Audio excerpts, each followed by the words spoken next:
All right, everybody, here we go.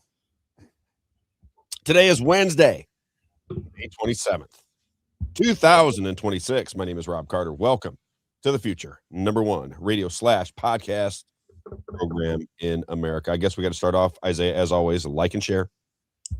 Make a comment. Like and share. Let me give a little hello to everybody here. I know. Everyone's coming in. Good morning, everyone. Hang on. Gotta welcome the people. We had a good one today.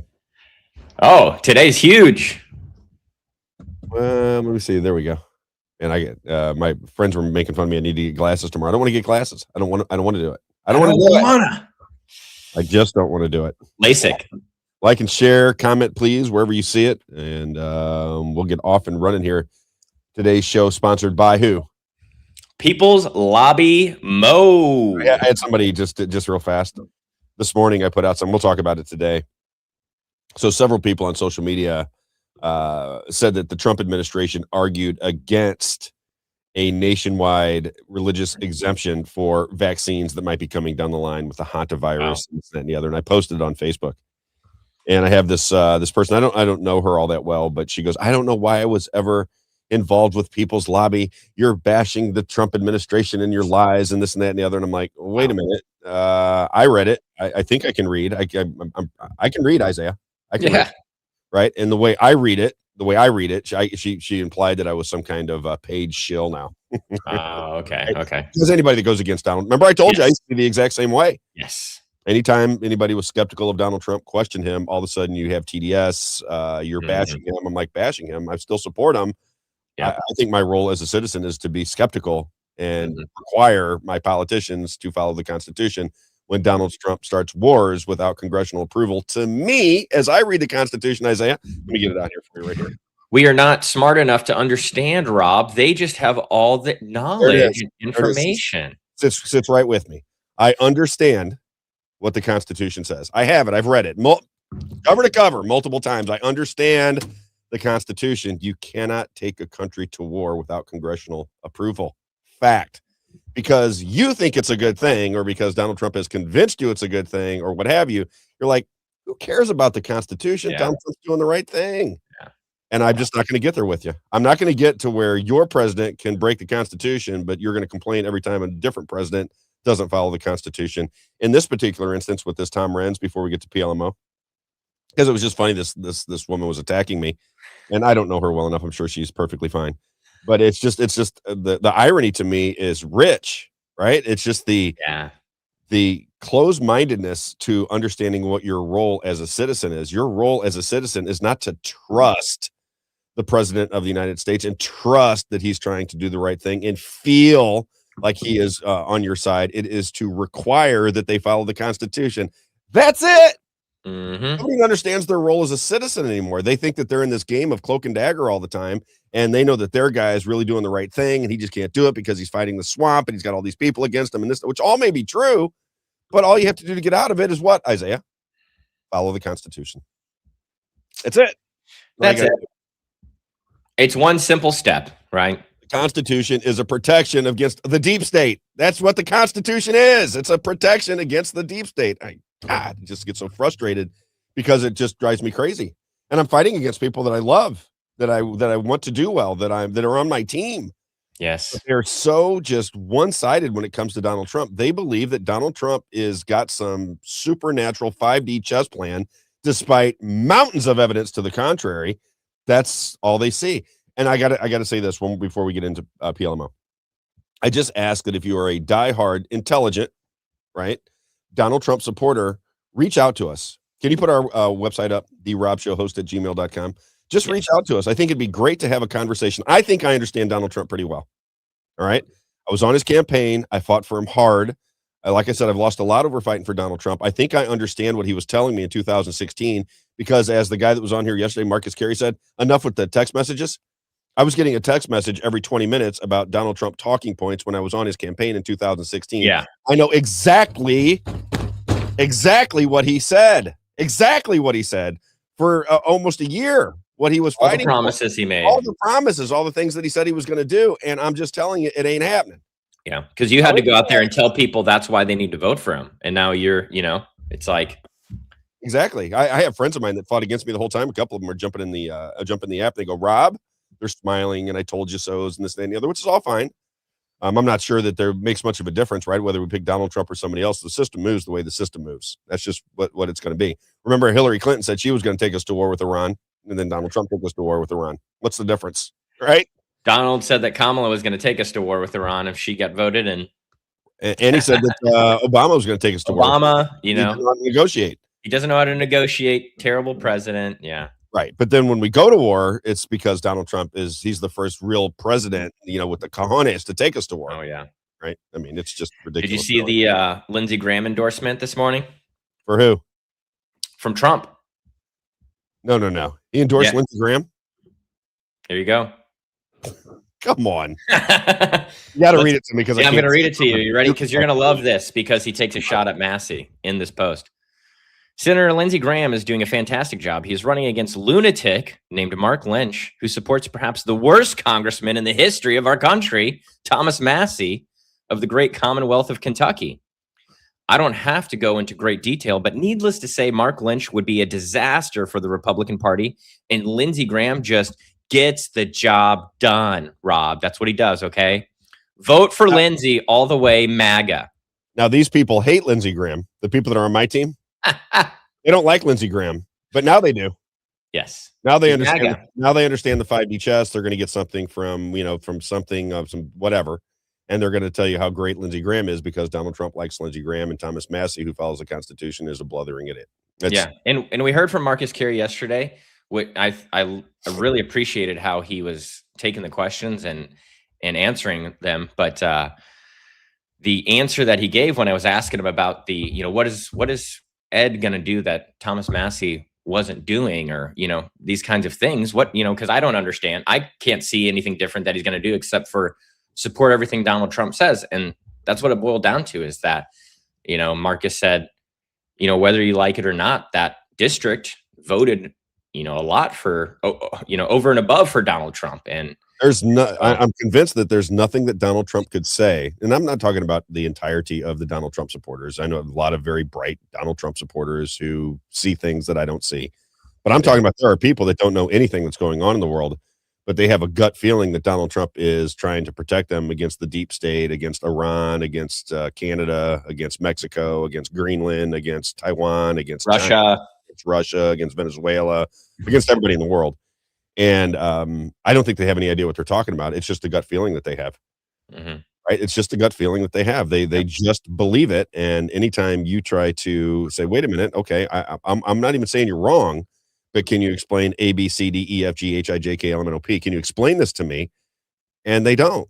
They just never do. This lady, I said, will you come on and have a discussion? I'm not mad at you. I know where you're coming from. I was once you, just exactly like you. Will you come on the show and debate what I see versus what you see so that we can figure it out? I'm not even saying you're wrong. I'm saying that I have a pretty good understanding of what Donald Trump promised, and I don't see zero indication that is happening. And I want to see what you see. Maybe you can convince me that I'm just misreading all the things that I know he told me in 2016, that in the year 2026, he's doing the exact opposite. Just explain it. Mm-hmm. Isn't that fair? Fair. I mean, how can I be more fair? All you're doing is asking for an explanation. I'm allowing them onto my show. It's important to me when you come on my show and you get airtime. It's important to me. I want you to, I want to hear, I want to learn. Yeah. Yesterday's conversation with him was very eye-opening for me because it just confirmed what I thought it was that the reason Ed Galreinstein won is because he's going to support 100% anything that Donald Trump puts down the pipeline for the Republican Party. That's it. Yeah. This is now the battle in the Republican Party. It is free-thinking patriots who say, okay, I can support Donald Trump. I can like Donald Trump. I can admire Donald Trump. I can have the posters and the plaques on my wall of Donald Trump. But I, as a citizen of this country, am not required to trust what my president does. My job as a citizen is to enforce the Constitution and make sure that my government enforces the Constitution. And when Donald Trump takes you to war, it's not a simple, it's a big thing. Am I right, Isaiah? A war? Mm-hmm. You take the country to war unconstitutionally, and Congress doesn't even say a word about it, and your mass media doesn't say a word about it, then it's up to the people to say something about it. And What are the first three words of the Constitution? People, Yeah. right? We the people. We the people, baby. Not what the president says. Right. I think Tammy's in here. She's got a group called We the People. They do great work out in Franklin Yes. County. People's Lobby, Missouri. Again, we got a nice donation again yesterday. If you are somebody from anywhere in the country who believes that you need somebody to speak up for you on certain things, we're not into everything. We're not into abortion rights. We're not into all that stuff. We have an opinion, but that's not where People's Lobby Missouri is at. People's Lobby Missouri believes that your constitutional rights are being usurped because elections are not being run properly. That's what we believe. We believe that elections are intentionally open for manipulation. We believe that that allows the system to stay in place, whether it be Democrat or Republican. We think both of them steal elections and manipulate outcomes of elections. And we want hand-counted paper ballots on a state holiday with video surveillance going in and out of the polling places so that we can once again feel confident that the person who governs us was elected properly. We believe that is the fundamental right of all American citizens. We believe you don't have a system until that is properly done. Everything else is just noise. That is the ground base. That is the number one thing to keep your republic, is to have fair, free, and verifiable elections. If we don't have that, you can get mad about whatever you want to get mad about. You can get mad about transgenderism. You get mad about the borders being open, the borders being closed, the borders being sideways. I don't care what you get mad about. But if you cannot pick your leaders, you are not a free people. And I don't think we're picking our leaders. I don't think that jumbled mess up there in Washington, D.C. is the will of the people. I just don't believe it. Okay. Number two, we believe in transparency. We believe that our government, who wants to spy on us with their flock cameras and their 702 FISA warrants and their AI data centers and on and on and on and on, we believe that they want to surveil us, but then they want to do their business in the dark.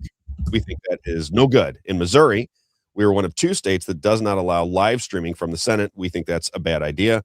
We think the process of picking the Speaker of the House restricts the voice of the people.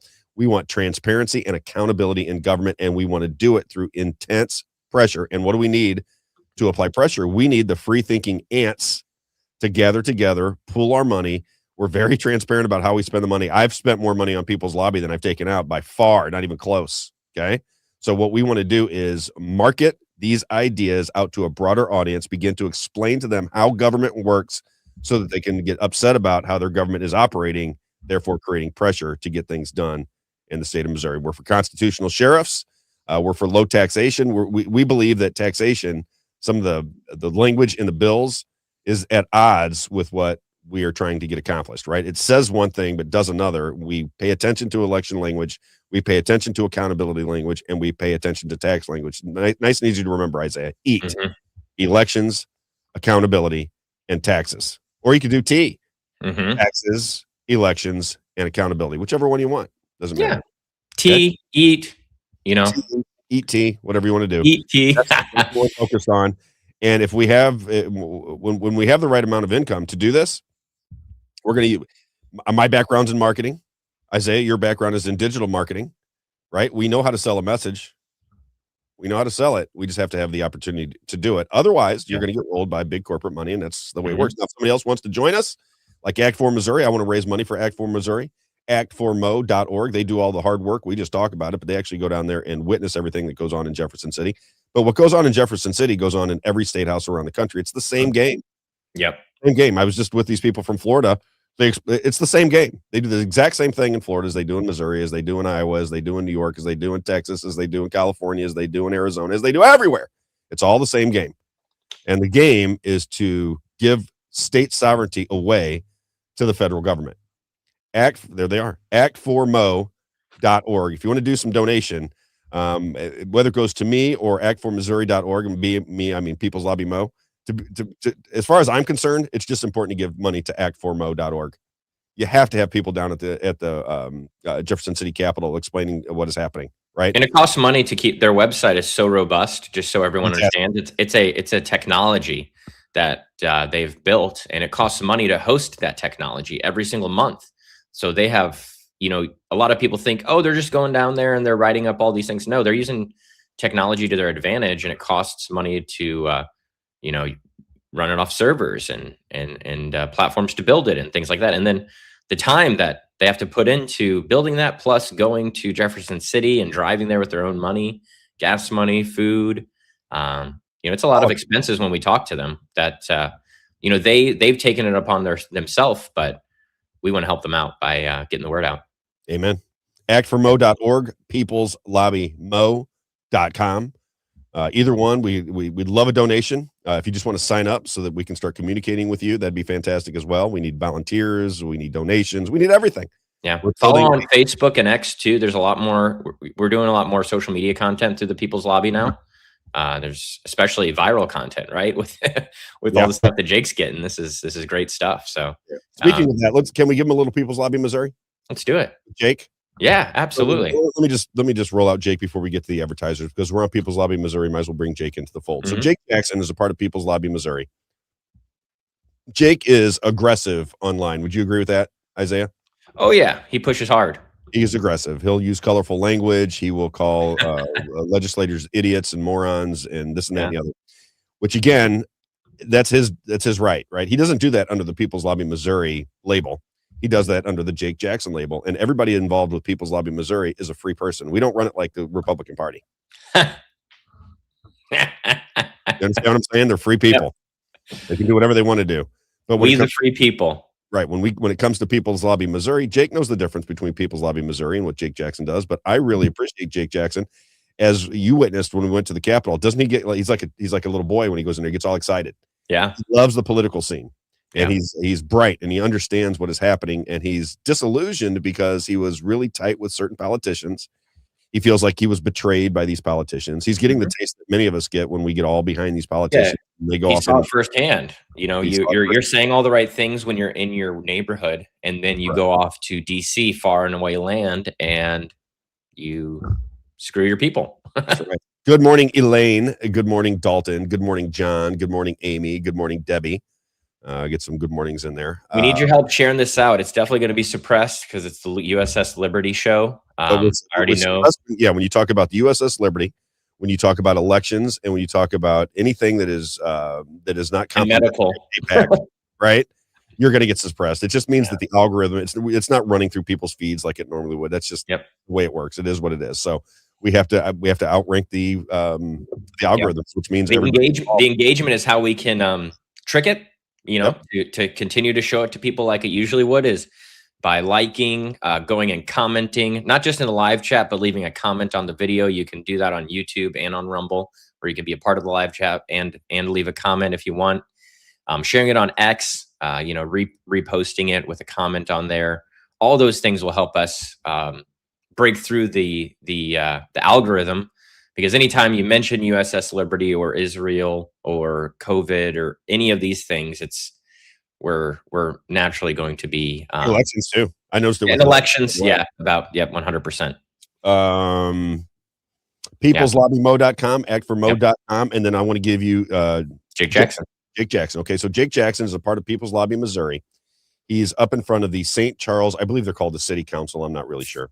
And they're arguing over these license plates readers. They call them flock cameras, but as I kind of got into it, flock is the name of a brand. But they're saying we don't want surveillance of everything in St. Charles County. We think this breaks our agreement with the government, with the Fourth Amendment constitutional rights of privacy. Right? We think this is not a good thing. I'm with Jake on this. I think it is just ridiculous how much we're being surveilled, and we're all doing it in the name of safety. Right? John F. Kennedy talked about it, but it just is obvious, right? If you can create the scenario where you need safety and then take power by giving safety, you're basically controlling the chessboard, whichever way you want to do it. We create a problem by leaving the borders open, right? Then we come and take your we take your liberties away by surveilling you because we have to save you from a problem that we created in the first place. It's very simple. Problem, reaction, solution. That's how our government runs. That's how the world runs. This would be nice if we'd stop playing along in the game and make our representatives follow the Constitution. So there's some people on this committee that I like that voted the wrong way here, as far as I'm concerned. But let's hear from Jake. This is the way People's Lobby Missouri likes to work. Okay, this is textbook peopleslobbymo.com work by Jake Jackson. Check it out. My name is Jake Jackson, and I'm 26 years old, and I'm a lifelong resident of St. Charles. I'm here today speaking as a young constitutional conservative against flock cameras. In the past few months, I've seen these ominous black hammers popping up everywhere here in St. Charles. I'm seeing them on main roads, in parking lots, and at the entrances of neighborhoods and apartment complexes. As a constitutional conservative, I believe our rights come from our Creator, not government. I believe in the principles that our country was founded upon, and I believe in the Fourth Amendment, which is our constitutional right to privacy from government intrusion. The Supreme Court reaffirmed that government cannot engage in long-term pervasive tracking of our movements in Carpenter versus United States. This is not about public safety. This is another step towards digital surveillance. Flock cameras don't make me feel any safer. They make me feel like my rights and my safety are being eroded. There have been verifiable cases that I personally found where Flock falsely flagged innocent people, and they had to prove that they were innocent. As a young law-abiding citizen, as a young person, I don't want to have to worry about being falsely flagged by Flock for a crime I did not commit. Now that this infrastructure is in place, the temptation to expand it, to add facial recognition, retain data longer, and to share it with federal agencies will be irresistible. History shows us that surveillance powers granted for our safety are rarely ever surrendered when the crisis fades. I just want to also say that I fully support the rule of law, and I appreciate great individual police officers that put their lives on the line to enforce it. However, they also have to abide by the Constitution and protect, not erode, our individual liberties in doing that. That is why officers have to read your rights when they arrest someone. I believe that government's primary role isn't to keep us safe, it's to protect our individual God-given liberties. Come on. I don't want government's top priority to keep me safe, because that road always descends into just tyranny. The last time government wanted to keep me safe, it tried to force me to wear face masks and take harmful experimental vaccines. Go, Jake! That's why I'm calling on the council to vote no on anything that expands or normalizes the use of flock cameras. In fact, I'm here today to call on you to ban them completely in the county. This is completely unacceptable. It's completely unacceptable. And if you're Republicans, if you're registered Republicans, I call on you to vote no on this. This is just a fundamental violation of our rights.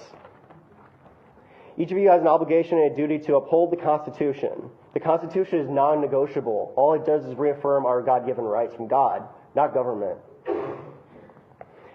And so any member that does vote in favor of flock cameras, they're saying that they don't give a damn about our rights. A vote for this is a vote to erode our Fourth Amendment rights, is an act of pure tyranny. I yield my time. Thank you. This is how we do it.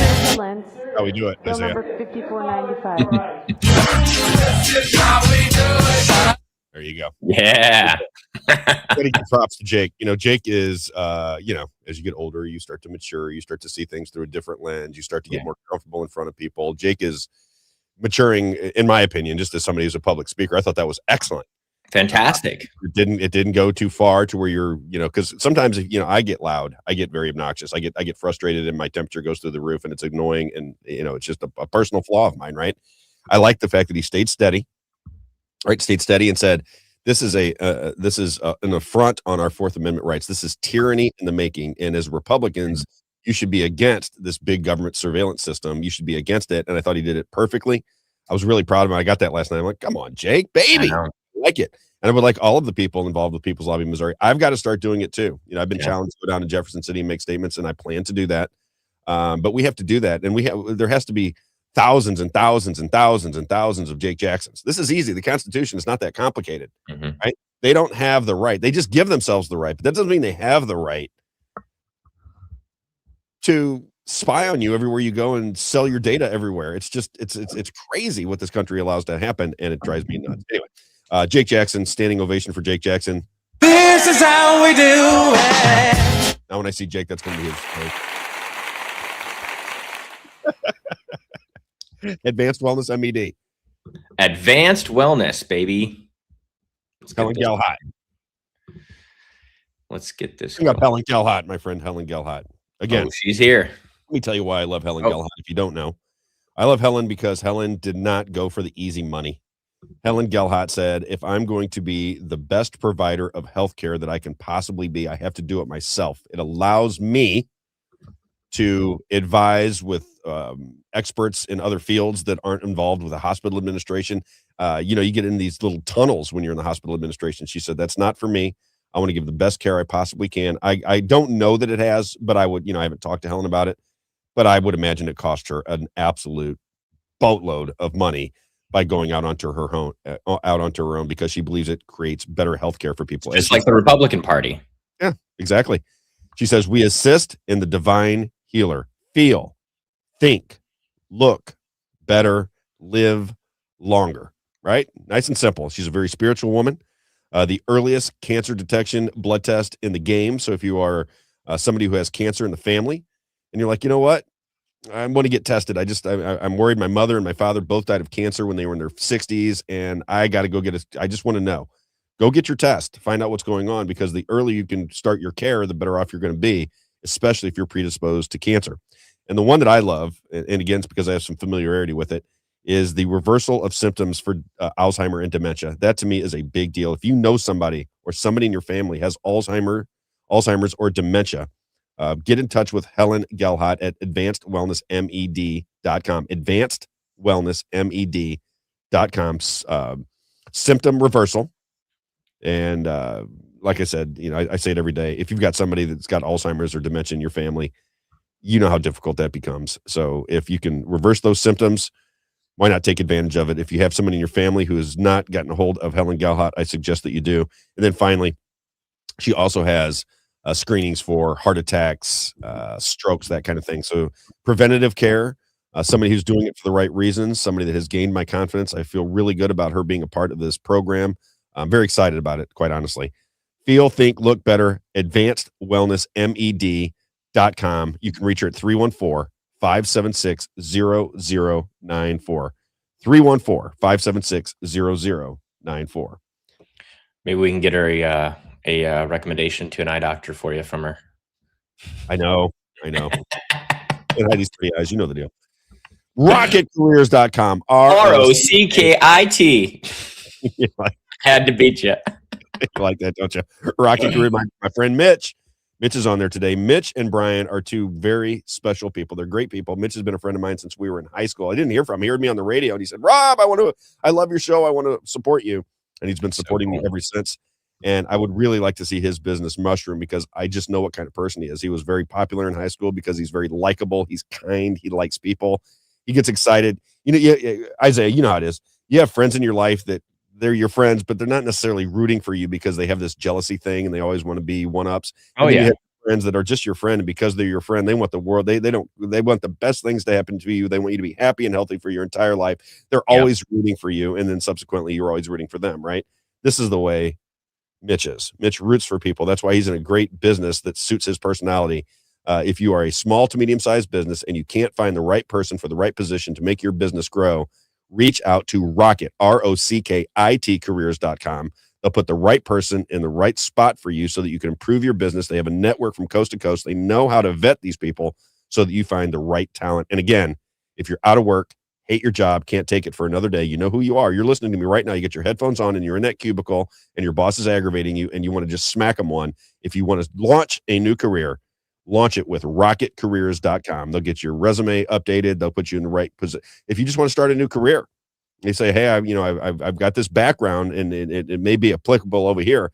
They'll hook you up with the right business so that you can help yourself and help your life and help you launch a new career. Rockit, ROCKIT careers.com. 636-778-2419. 636-778-2419. I will say, just as someone who's helped thousands of people get hired myself through a program that I had run, resume writing was one of the most important things for a lot of people, because writing your resume for the job you want is extremely important. And I think people don't really understand that.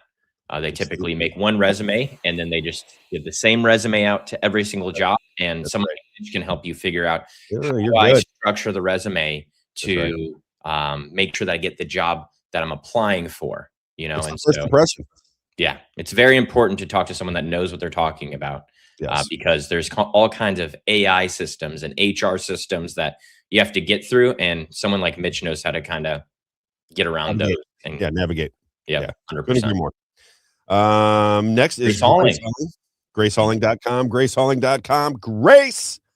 GraceHauling.com. You'll see their trucks and dumpsters and trash cans all over St. Charles County because they do absolutely terrific business because they're great people. Been around since 1998. Commercial customers, they have 2, 4, 6, and 8-yard dumpsters. If you're a residential customer, trash, recyclables, yard waste, bulk pickups, you name it, they'll take care of you. Outstanding customer service, competitive pricing. Gary, what do you want me to say about your business? The owner of Grace Hauling says, Rob, but for the grace of God, I wouldn't have such a thriving business. I go, you want me to say that? He goes, that's fine. This is a man that is that everybody likes. I mean, look at the picture right there. How can I like that guy? He's so fantastic. GraceHauling.com, GraceHauling.com, GraceHauling.com. Check him out. All right. And then finally, we're going to get Moe's Pizza in early today. I like to save him to lunchtime, but Moe's Pizza in Washington. Mo. Hey, Mo, baby. Great eats, fine treats, just great people, family environment out there in Washington, Missouri. As I like to say, a landmark in Washington, Missouri. If you have any kind of banquets coming up, any kind of get-togethers, birthday parties, anniversaries, political meetings, Bible studies, they have room for you. You'll love it. They'll treat you like family. It'll feel like old school, where you knew the people that you were doing business with. I used to love that, and I miss it in today's corporate world. Moe's Pizza will treat you like family. At the corner of Grand and 5th Street in Washington, Missouri, Moe's Pizza. When it's time for pizza and salad bar, chicken wings, sandwiches, and just absolutely delicious ice cream. Moe's Pizza in Washington, Missouri. Get there. Man, the breadsticks, so good. Thinking about them. Babe, if you're listening right now, maybe that's where we need to take Ivy for her birthday dinner tonight, is go to Moe's. I endorse that idea. Yes. I don't know if my throat's going to hold up. I'm serious. Dr. Helen, we need your help ASAP. I'm going with, I got the lemon and good honey in the water. This is my second cup.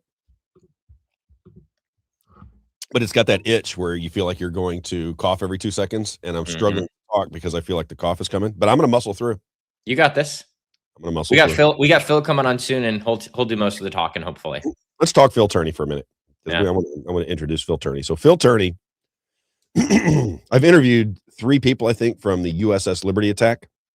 Wow. The reason this story is important to me, and the reason I continue to bring it to your attention, same reason I bring the Jeff Winehouse story to your attention, the same reason we'll bring the Crystal Umphris story to your attention. There's 2 other ones that are out there that they just don't want to be named yet, but we're going to get down to the nitty gritty when it applies to justice, right? I want justice for the USS Liberty survivors. He's got a book out. What is that book called? Is it Stay Afloat? Is that the name of the book? Stay Afloat. There it is. So he's got a new book out.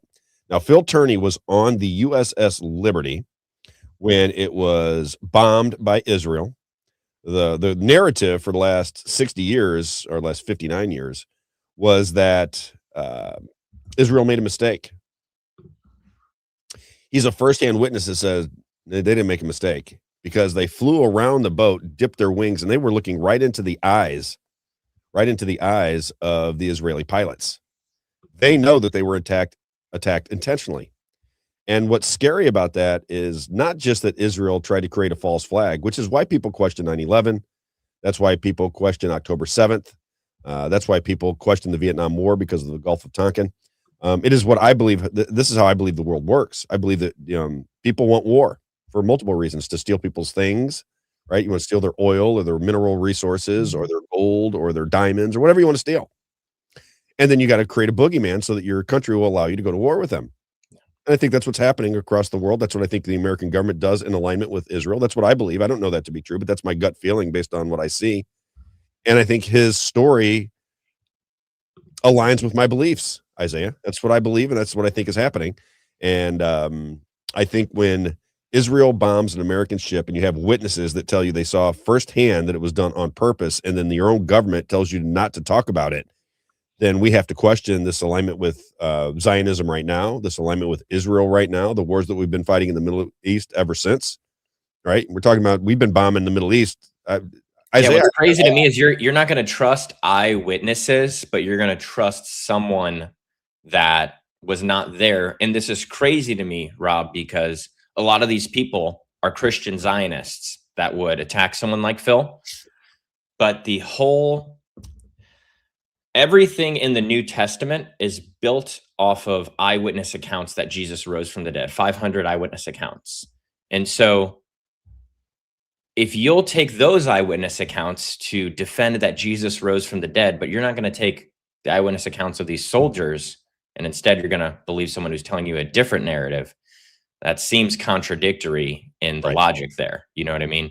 Right. And I'm just a logical person, and so I just see contradictions, I guess, easier. But maybe I don't know. I think people just ignore them. I think they see them and they ignore them. Right? This is because it happened in 1967. I guess it's just not that big of a deal anymore. And I think that is just very flawed thinking, because I think it continues. I think, I believe that the assassination of John F. Kennedy had to do with Israel. I think the assassination of Robert F. Kennedy had to do with Israel. I think that we have been fighting Israeli wars, and I look at it different than most. I think America and Israel is the same thing.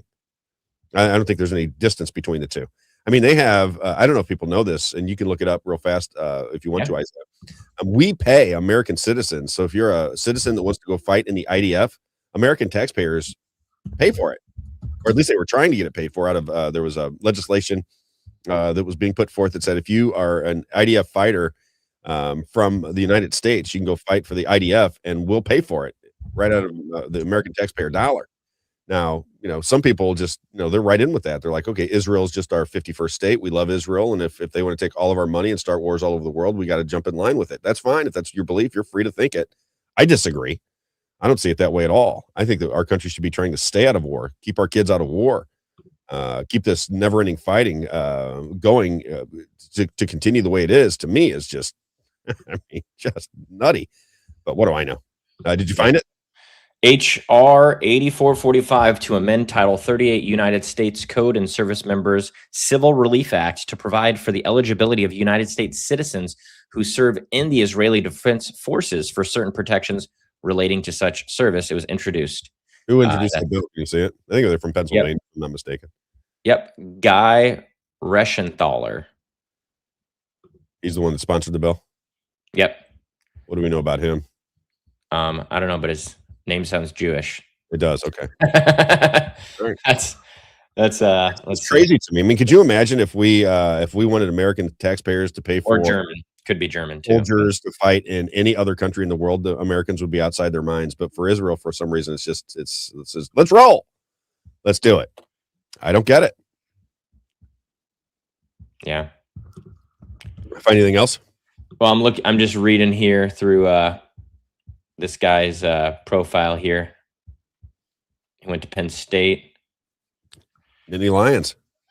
Yep. He was in the Navy, just like Phil. In the Navy. The 7 Seas in the Navy. You don't know that song either, do you? That's the Village People.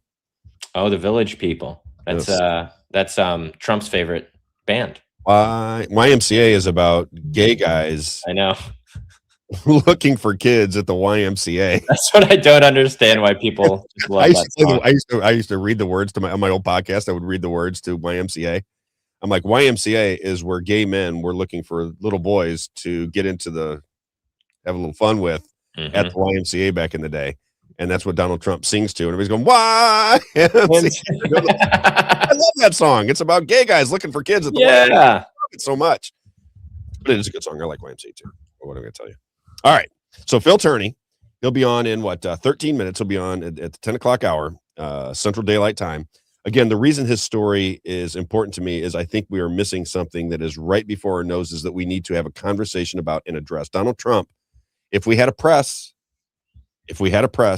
they'd say, Mr. Trump, you seem very aligned with Zionist ideology. Are you a Zionist? Explain what Zionism is. Explain these people that you have surrounding you, like Jared Kushner, Steve Witkoff, Howard Lutnick, Miriam Adelson, Mike Huckabee, Pete Hegseth, on and on, Marco Rubio. They're all Zionists. What's going on? If they were all Muslims, would you be okay? If they were Muslims, would be okay, Isaiah? If they were all Islamist fundamentalists, would be okay with it? No, we wouldn't be okay with it. But for some reason, because of Judeo-Christian values. Right. Then it's okay, because this is what our churches are telling us. This is what our televisions are telling us. We're like, you know what? Everything's just fine. No questions asked, per usual. Nobody gets to ask any questions. We just move on. Anyway, let's play a couple clips. Let me just get this off. This is number 11. This is how far this goes back. All right. We got a clip from Truman that's been circulating on social media. And I just thought people should see it, because he talks about Zionism, the establishment of Israel all the way back into the 40s when Truman was president. Here's how he described it. All the way back to Truman. Crazy. Specifically, that Here we a go. lot of Jewish people were against you too. Oh, well, there were a lot of Jewish people against me because they wanted the whole of Palestine. As I say, they wanted to drive all the Arabs into the Tigris and Euphrates rivers. Among the Jews, the Zionists particularly, who were against anything that was to be done if they couldn't have the whole of Palestine and everything handed to them on a silver plate so they wouldn't have to do anything. It couldn't be done. We had to take it in small doses. You can't move 5 or 6 million people out of a country and fill it up with 5 or 6 million more and expect both sets of them to be pleased. We had all sorts of objections to everything that was done. Something had to be done. We went ahead and done it and had it done, and now it's working out. Eventually, I think we'll have them all satisfied. But it's going to take a great deal of time yet to get the job done. It's amazing when you think of it's that Yeah. long. Isn't that crazy? Yeah, that is crazy. Right? What does he say? Israel wants to take the Arab land. That's what he's saying. Yeah. He wants to drive them all the way out. But what's the argument that we hear today? That it is the Palestinians who are trying to come into Yep. Israel, when all the way back into the 40s, you have the president of the United States, Harry Truman, saying, no, that Israel wants to expand their operation all the way to the sea. Isn't that funny how that works? Mm-hmm. But I guess, Well, I mean, it's pretty prevalent in the early histories. I mean, after the 70s, maybe it slowed down a little bit, but you have like the 1967 war and all those were over the borders to expand borders or take them back. And, things taking Egypt, part of Egypt right there with the Sinai Desert and the Golan Heights and the West Bank and going into Jordan, right? All this was happening for 30 years. Yeah. Back then from the 40s to the 70s. Can we give a little Jimmy Carter? Did you keep yeah. Did you keep the one of Nixon and when Nixon's at the White House with Franklin Graham? Do you have that? I believe so. Let me see here. I think I had it this morning. I don't know if I sent it to you or not though. Let me see if I can. Great one. Yep, I got it right here. I'll play it. You want to play Nixon first? Yeah, let's do. So Yeah, this is a conversation between Richard Nixon and I believe it's Frank. Is it Franklin Graham? Is that the right name? I think it's Billy Graham. Billy It's Billy Graham. Yeah, which everyone knows Billy Graham. Good Lord, I apologize. Billy Graham. Franklin Graham's his son. He makes the argument, and I'm not a Bible studier, right? I'm trying to be, but I haven't been my entire life. And now I'm starting to understand it. I'm starting the passages, the history, and everything. I'm starting to learn it more and more day by day. But this is Billy Graham talking to Richard Nixon about the two separate types of Jews. Do you think this is true, by the way, Isaiah, before we play it? Do you think there are the synagogue of Satan is what he's talking about here? Do you believe that there are people that are masquerading as Jews and now we just accept them as Jews when they're really not Jews? They're Europeans who are just using Israel as a jumping off point for their desire. So that comes from a theory called the Khazarians, and it's been proven to be false, not just by the mainstream. It's not true. However, what he is saying here is that the synagogue of Satan are the current people who practice Judaism, because it is not biblical Judaism. Gotcha. Okay. And if you followed biblical Judaism, then you'd be a Christian. That's the point people make, is that if you really truly followed biblical Judaism, well, Jesus fulfilled biblical Judaism. That's what Judaism was waiting for, was for the Messiah to come. So we don't have to make sacrifices anymore, and that there's going to be one blood sacrifice that can atone for all of our sins. Because in the Torah, in Leviticus 17:11, anyone could look up that verse.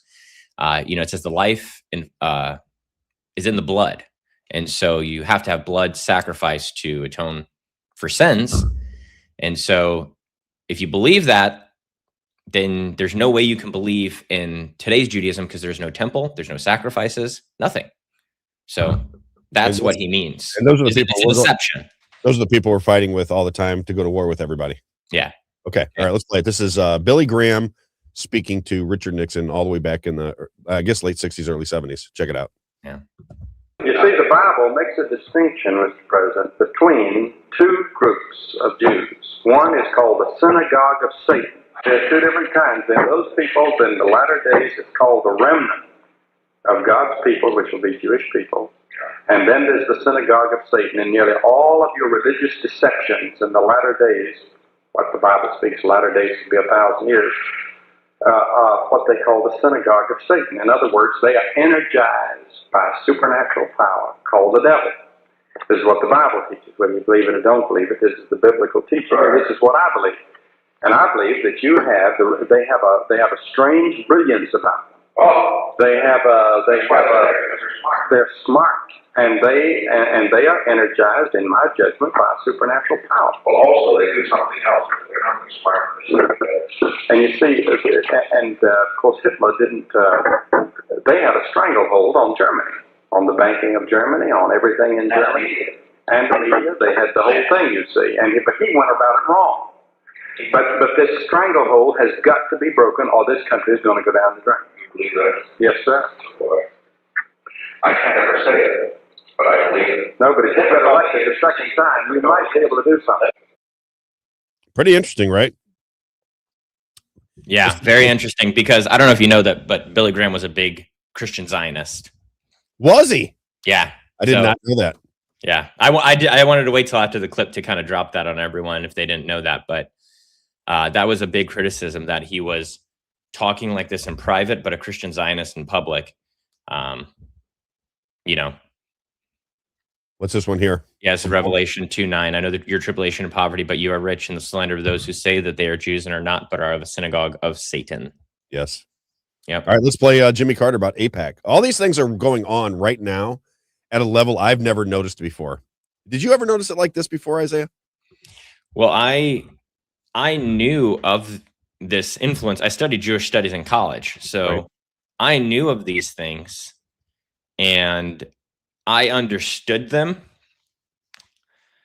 But I think that the viewpoint that was sold to me from the school, because they're a Zionist dispensational school that I went to, I think they just, even about the USS Liberty, it's like the traditional narrative. No, they're, Holocaust deniers. That's basically, like these are, that's who's saying that the USS Liberty was Israel's Holocaust deniers and stuff like that. So, but I know the real history. I know how many countries Jewish people were kicked out of and expelled out of, right?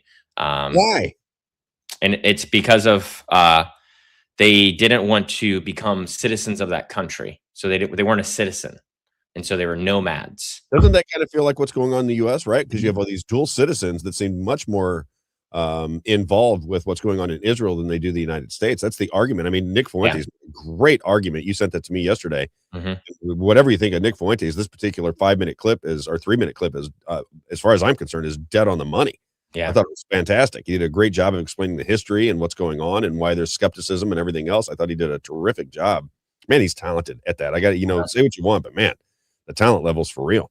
All right, let's play Jimmy Carter talking about AIPAC. Now, this is Jimmy Carter. So we got a Republican in Nixon, and now we have a Democrat in Jimmy Carter. Now he's talking about AIPAC. Listen to this.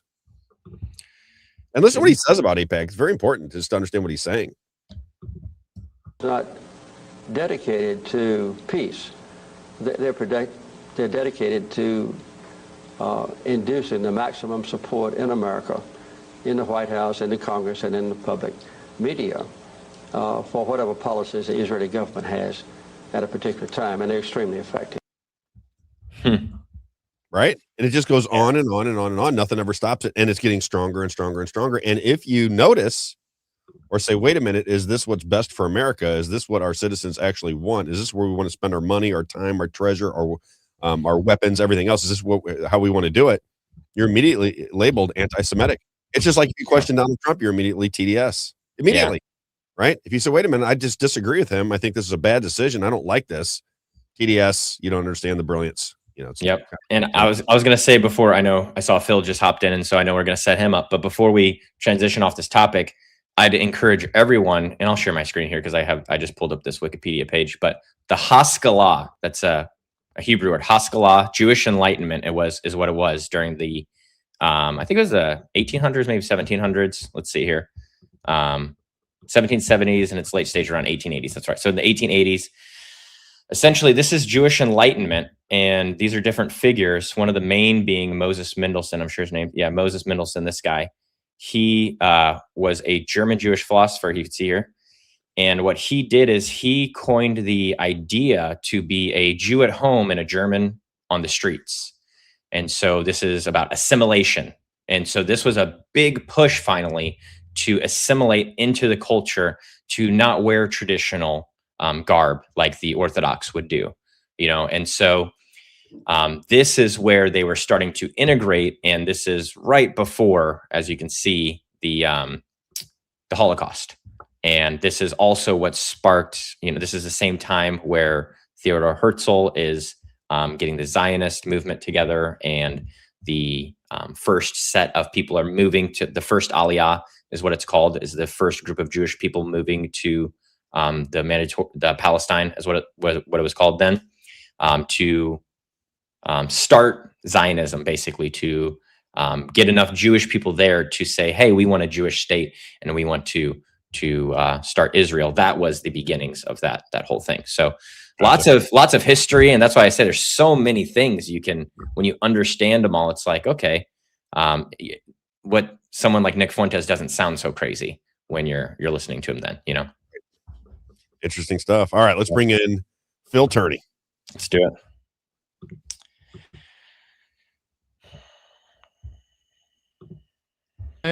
Thank you.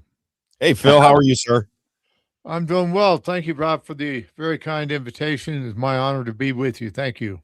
I thought you were feeling a little under the weather recently. You feeling better? I'm feeling better. Yeah, in February, I had 2 heart attacks, and they fixed me up with some stents. I'm like brand new. Looking good, too. Yeah, thanks. All right. Before we get into the story, because you've been on the show before with me, I'm a huge fan of what you're doing because I think it takes courage to do what you're doing. I know that you're going to take a lot of backlash for it. It just is what it is. It's a crazy world we live in. You should be a hero, and you should be a treasure, and you should be on Fox News, and you should be telling the story, but you can't get on those major outlets for whatever reason. I can't really figure that out. But how has it affected your life? So you were on the USS Liberty. It was attacked by Israel. You believe that it was done intentionally. I think you know that it was done intentionally. You were told to keep that story quiet. Just real quick, how has that affected your life? I mean, you know, from that day forward, I guess you're holding this secret. I gotta have a feeling that, you know, in looking at your book, Stay Afloat, that it really was the basis for the rest of your life. I mean, it was something that was in the back of your mind, your heart and soul for the rest of your life. Ultimately, how did it affect you and your family? Well, it actually affected 2 different families. My first wife, Shirlene, and my 2 other kids, Frankie and August, and then my current wife, Lisa. We've been married 43 years here in a few days. But it affected my kids, it affected me, it affected everybody, because that's all I could think about. So all I wanted was the truth. And I guess you would call it a payback, get even, you know, to the people that let this go on, to facilitate it. Our own government set us up to be murdered by the Zionist state, blame it on Cairo, Egypt, and the surrounding Arab states, and bring us into World War III, which we were only a few minutes away. But yeah, it's been my whole life. In fact, I went down, I've had my tattoos done. That says USS Liberty slaughtered by Israel, June 8, 1967. On the other side, it's got my 25 crewmates that were blown to bits that day. They've lived inside of me, so I decided to bring them outside of me too, to let the world know that, hey, I'm here, and I want to tell the truth. I'm not lying. If I am, hang me. Did it? I'm right where they're with you, man. You get me all sentimental when I hear you talk, because I just can't imagine, you know, because you're a sailor. You're trying to defend your country. I'm sure you're a proud, very proud, patriotic American. And then this event happens. Now your perception of America, and I'm not talking about the people, you know, you and I talked about it in the first time. The American people are wonderful. It's only, you can only judge them by what they know, right? They don't know these stories. You're trying to get this story out, but your government told you to suppress it. My question is, first wife, was this incident, did that cause the destruction of your first marriage? Were you just in a really difficult time in your life where it was kind of hard to be present? I mean, I'm trying to put myself in your shoes. If that were to happen to me, I'm like you. I want not necessarily revenge, but I want accountability. I want the truth to be known, and I want people to be held responsible for it. And you went your whole life without that happening, and that's got to just leave a hole in your soul at some level. It's got to drive you crazy. Was that part? Was that a part of the destruction of your first marriage? Do you think? Oh, absolutely, absolutely, it was. I was. I guess you call it on a self-destructive path. We lived through one of the most heroic or horrific attacks in American history. The USS Liberty is the most decorated ship in the United States Navy annals, even since World War II. And our government recalled the aircraft. And then finally, when we didn't sink by the grace of God, 2 days later, after we got all the men off to the USS America, when they finally came 17 hours later after the attack, when they were only 40 minutes away, Admiral Isaac Kidd ordered us never to say a word about it, or we'd be fined, imprisoned, or worse. And he got right in my face and said, worse means turning. I said, yes, I do, sir. So we lived through this, and then we're degraded and told that we can't tell the truth to anybody because of national security. Well, it's been 59 years coming up here, June the 8th. What national security are they hiding? They're hiding. We almost got the nuclear war that slaughtered millions of people, all for the Zionist state of Israel, all for the Greater Israel Project. We stopped it then. Now it's starting all over again in Iran. So yeah, it's been a journey, but I'll tell you, it was my fault.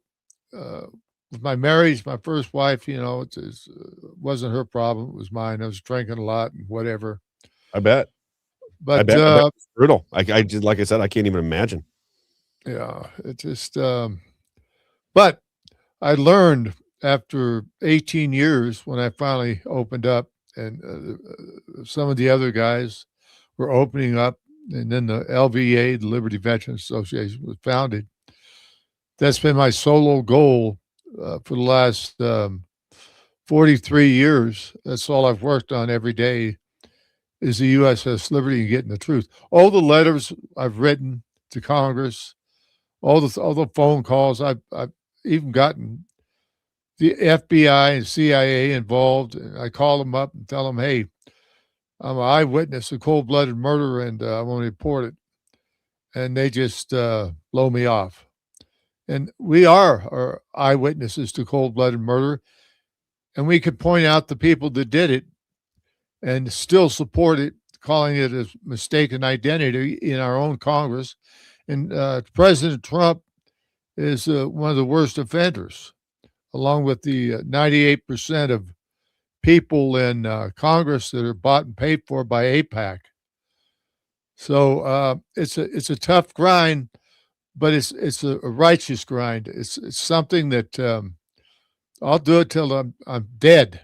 I mean, I've gone too long to quit. I've been threatened. My family's been threatened. The Mossad guy threatened me personally, and my wife was there too. Told me to shut up or I'd end up, where. So yeah, but I'm not shutting up. Good for you. I love it. Very quickly, let's talk about that day, because you explained this, and I don't want to go through anything that's too difficult for you to do. But just if we can paint the picture of that day. You're 20 years old when this happens, June 8th, 1967. Yes, sir. So you're 20 years old, and the reason you believe that this was done intentionally, as I understand it, is there were some Israeli pilots that flew around the USS Liberty, dipped their wings. You could see their faces. You knew that they were there. So you think that you're covered because Israel's an ally. They have planes flying around you. You think that you're safe. You're on a spy ship. I mean, you admit that you're on a spy ship. They out of nowhere, they tell you to go to this particular area. That's why you think it was a setup, right? Because the American government gives direction. You ended up in this particular place. Where exactly were you at? I guess I should ask that question. We were 12.5 miles off the Sinai coast. Okay. I might add, Rob, we requested a destroyer escort, not once but twice, and we were denied. and saying that, hey, your American flag is your banner. That's your protection. Nobody's going to mess with you.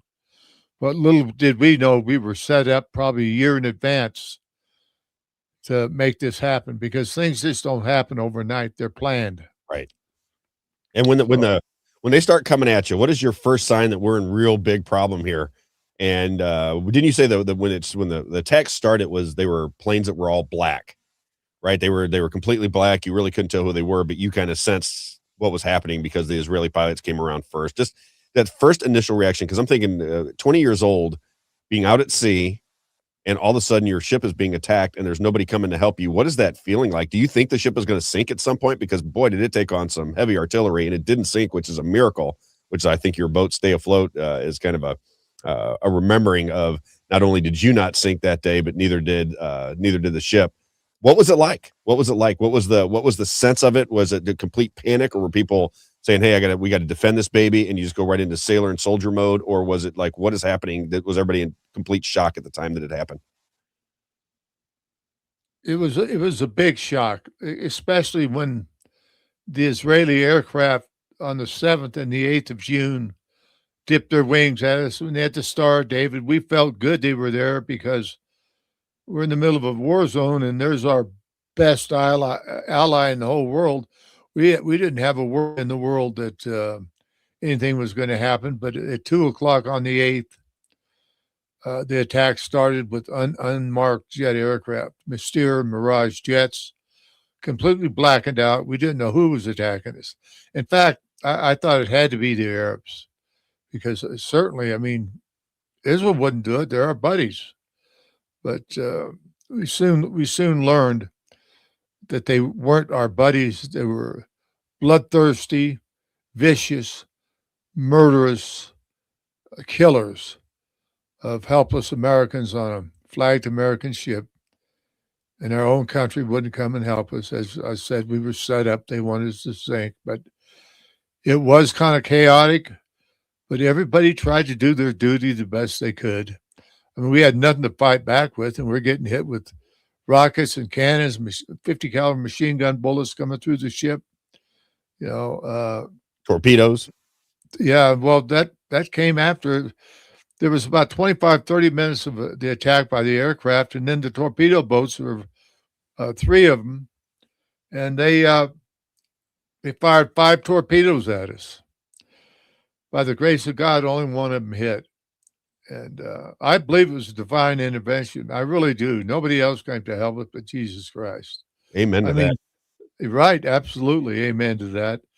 Because there's no way. I mean, we were hit with we got to have almost a 40 by 40 foot hole in the starboard side. Where did the other 4 torpedoes go? I know 2 of them went aft. I saw 2 of them go aft. But where the other 2 went, I don't know. But I do know where the other one hit. Right in the CT spaces where the spies were. And they killed 25 young, beautiful Americans serving their country. And they blew them to bits, Rob. They absolutely blew them to bits. We have a mass grave in Arlington where they can identify all the parts. So there's 6 men in there with this body parts, hand, foot, whatever. So, and how many died, Phil? Was it 34 soldiers died that day? Sailors died that day, and 178 injured, I believe, was the number. Right. There was 34 killed, and it ended up being 174 wounded. So it's 34 and 174. And you know something ironic? The mass grave is in section 34 in Arlington Cemetery. Is that a coincidence or why? I don't know. 34 killed, and we're in block 34 where those 6 men are interned. But how long did the attack take? It took about 2 hours, and they finally quit. 2 hours. 2 hours of solid. I mean, think about it. 2 hours of solid rocket cannon, machine gun, torpedoes, napalm. They napalmed our ship. Then they sent troop carrying helicopters over to board our ship and finish us off. They hovered and hovered and hovered. And I thought, well, here we go, because you could see the Marines on the skids ready to board, and they just left. I guess the gig was up. They admitted they did it, and it was too late to sink us or try to blow the ship up or scuttle it. Did you think help was coming within that 2 hours? Were you guys just hoping that help was going to come and the American military was going to come, or maybe the Israeli military was going to come to help you? Or did you know at that time that it was Israel attacking you? We didn't know at that time, Robert, till the torpedo boats got there, and they had the Star of David on them. When we first saw the boats, great, they're coming here to help us. No, they were coming there to sink us. And I mean, another hour and a half of torpedo attacks. I can't tell you what it was like. I mean, it's almost like being in a fantasy world, and you're seeing it, but you know that any minute your life could be gone. So it was pretty traumatic, and but it screwed a lot of guys' lives up, worse than mine. I can imagine. And you lost some good friends, as I'm not mistaken. I'm reading through here: Francis Brown, Terry Halbardier, Captain McConaughey, and the 34 men killed. Says the brotherhood and sacrifice, the crew relationship are central to the story. So I was kind of going through the excerpts of your story. These people that you were friendly with that passed away that day, or these are the tattoos on your arm? Yes. These are the 34 slaughtered that day that I want to pay homage to and let everybody know that, hey, I stand with these guys. They never got a chance to live, to love, to have a family, grow old like I did. And, it's just, I don't know. It's not a curse that's inside me. It's a blessing that keeps me going. Because I will not allow our government to cover up what they did and to let Israel get by with anything they want to do as they're doing now. I mean, look at Lebanon, Rob, right now, what they're doing in Lebanon. I know. They're murdering children and anybody. I mean, innocent people, because they want the land. It's all about the Greater Israel Project. And then they make the argument that it's Hezbollah causing the problem. And, I think that's where the fundamental disagreement comes with my Republican friends is I'm saying, look at the history. If you go back to the USS Liberty, right? If you go back to the assassination of John F. Kennedy, you start to see the picture of what's happening. Why do you always think that it's these supposed terrorist groups that are causing the problem? Maybe they're just a reactionary force to over-aggression by the state of Israel. Is that possible? And you can't get big portions of the Republican Party to even contemplate that they might be on the side of wrong here. Do you run into that issue politically? Oh, absolutely. Yes. I was in Washington, D.C., December the 17th. I walked the halls of Congress and knocked on a lot of doors, gave out a lot of pamphlets, and nobody's really interested in what I had to say. I went to the Jewish embassy in D.C. I stood outside the embassy. A friend of mine was filming it, and he caught the whole thing. But what I showed him, I gave him was the Ward Boston declaration, where he was the JAG officer that day when he came aboard our ship, and they did that investigation in 7 days and said it was mistaken identity. But he recanted that, and he says, we all know it was a pre-planned attack, and there was no mistaken identity. And I also wrote on that declaration that I want our life raft back. They have it in Haifa as a trophy of the kill. They shot our life rafts out of the water. We only had 3 left. They either burned them up or shot them up with 50 cals or rockets. 3 life rafts out of 294 souls aboard. And they shot 2 of them out of the water and took 1 aboard the trophy of the kill. And there were no survivors to be taken. So that's how ruthless they were. I mean, those are war crimes. Absolutely. We filed a war crimes. We wanted a war crimes investigation. The Army's supposed to take care of that. For some reason, they denied our request. I mean, these are war crimes, and we're witnesses to it, and they won't do a damn thing to hold Israel or our country accountable. It's so depressing to me. When I heard your story, the first time I heard your story, I think Candace Owens is the one that broke the story. Am I right? Candace Owens is the one that really got your name out there to where people were paying attention to this story. Am I correct? Yes, absolutely. What's your Candace was a big one. What's your take on Candace Owens? You got to meet with her, talk with her. What was your vibe when you met her? Did you get a good feeling about Candace Owens? Because, you know, I'm in the political world, so you have people that absolutely love her. Other people can't stand her because they think she's against Donald Trump. Anybody against Donald Trump apparently is a horrible person, but that's the way they have her labeled. What was your reaction to, what was your interaction with her? Did you feel her to be a genuine person? I felt probably more at ease than any interview I've done with Candace. She's solid as Mount Rushmore, in my view. She tells the truth. She greeted me with open arms, and it was a spiritual thing for me, as it was her. It really was. Yeah, I trust Candace with my life. Did you just see what she said about you? Did you see the interview she did with Hunter Biden? Did you happen to see it? I didn't see it all, but I heard about it. Yeah, she said right at the very beginning, the best interview she's ever done to this point was with you. Wow, that's quite a compliment. It is. I said the same thing. I thought, wow, I'm having him on the show in a week, and here she is making the commentary that you're the best interview that she's ever had, because I think it's such a fascinating story because the media doesn't tell the story. What is your take on that? Have you tried to get a hold of the people at Fox News or NBC News or any of these news organizations like CNN? I don't understand why they're not telling your story. I mean, they could even wrap it up in something. This was a long time ago. The prime minister has changed. We're in a different space now than we were in 1967, and just kind of paint over the entire thing. But they won't even allow you airtime to tell this story, which is a very historical moment for this country. And I don't see you ever on any of these big programs with Jesse Waters or anything. Have you tried? And if you've tried, what was the response? Well, I've tried. I've emailed them, and I've also texted the studios like Newsmax and, of course, Fox News and everything. A dream interview with me would be like to be with Mark Levin. Mark Levin, yes. Mark Levin. I'd like to see that too. That would be my favorite one. Nothing from those guys. They won't have anything to do with you. Isn't that interesting?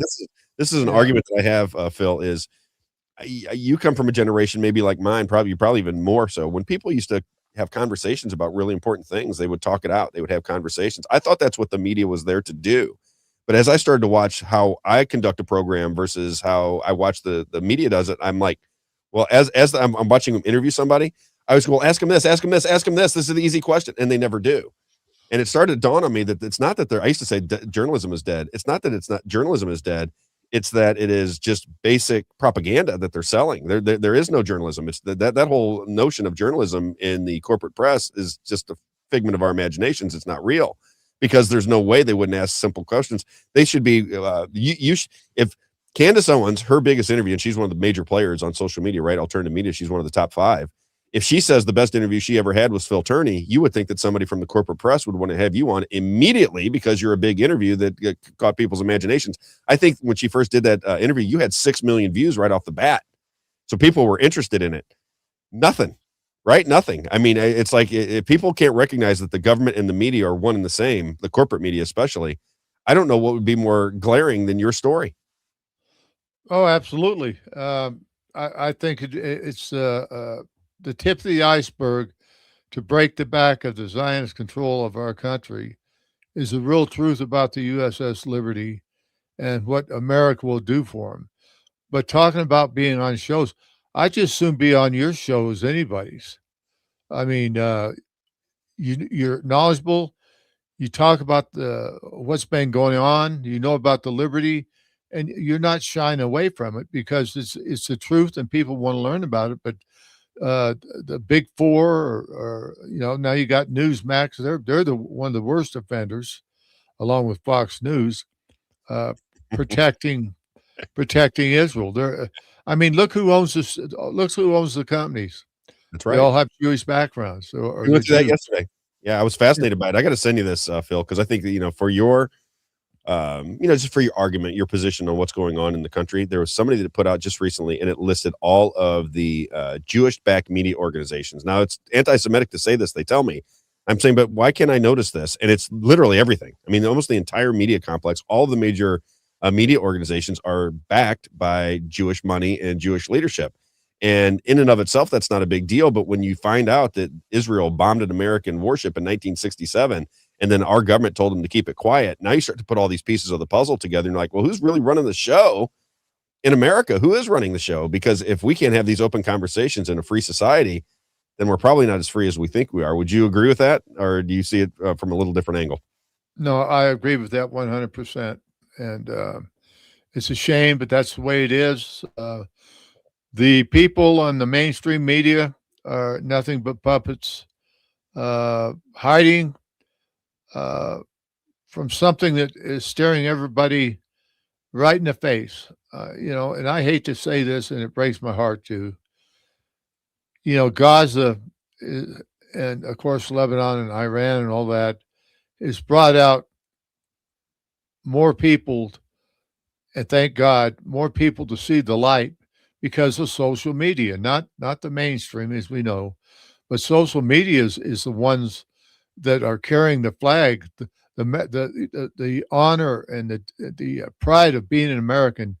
Social media is carrying the flag, not our Congress people that have Star Davids out in front of their offices. And I saw plenty of them. It's unbelievable. It is, and it's. I thought, well, just like Brian Mast. Yeah, wearing wearing a Israeli uniform in the halls of Congress. I mean, that's blasphemy.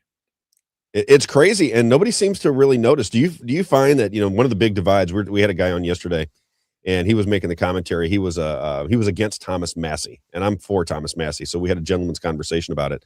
But do you feel as though there's a divide in age? Like I think the younger people are more on your side. Like when I look at people under the age of 35, I think they are right in line with what you're talking about. They feel it, they sense it, they want answers for it.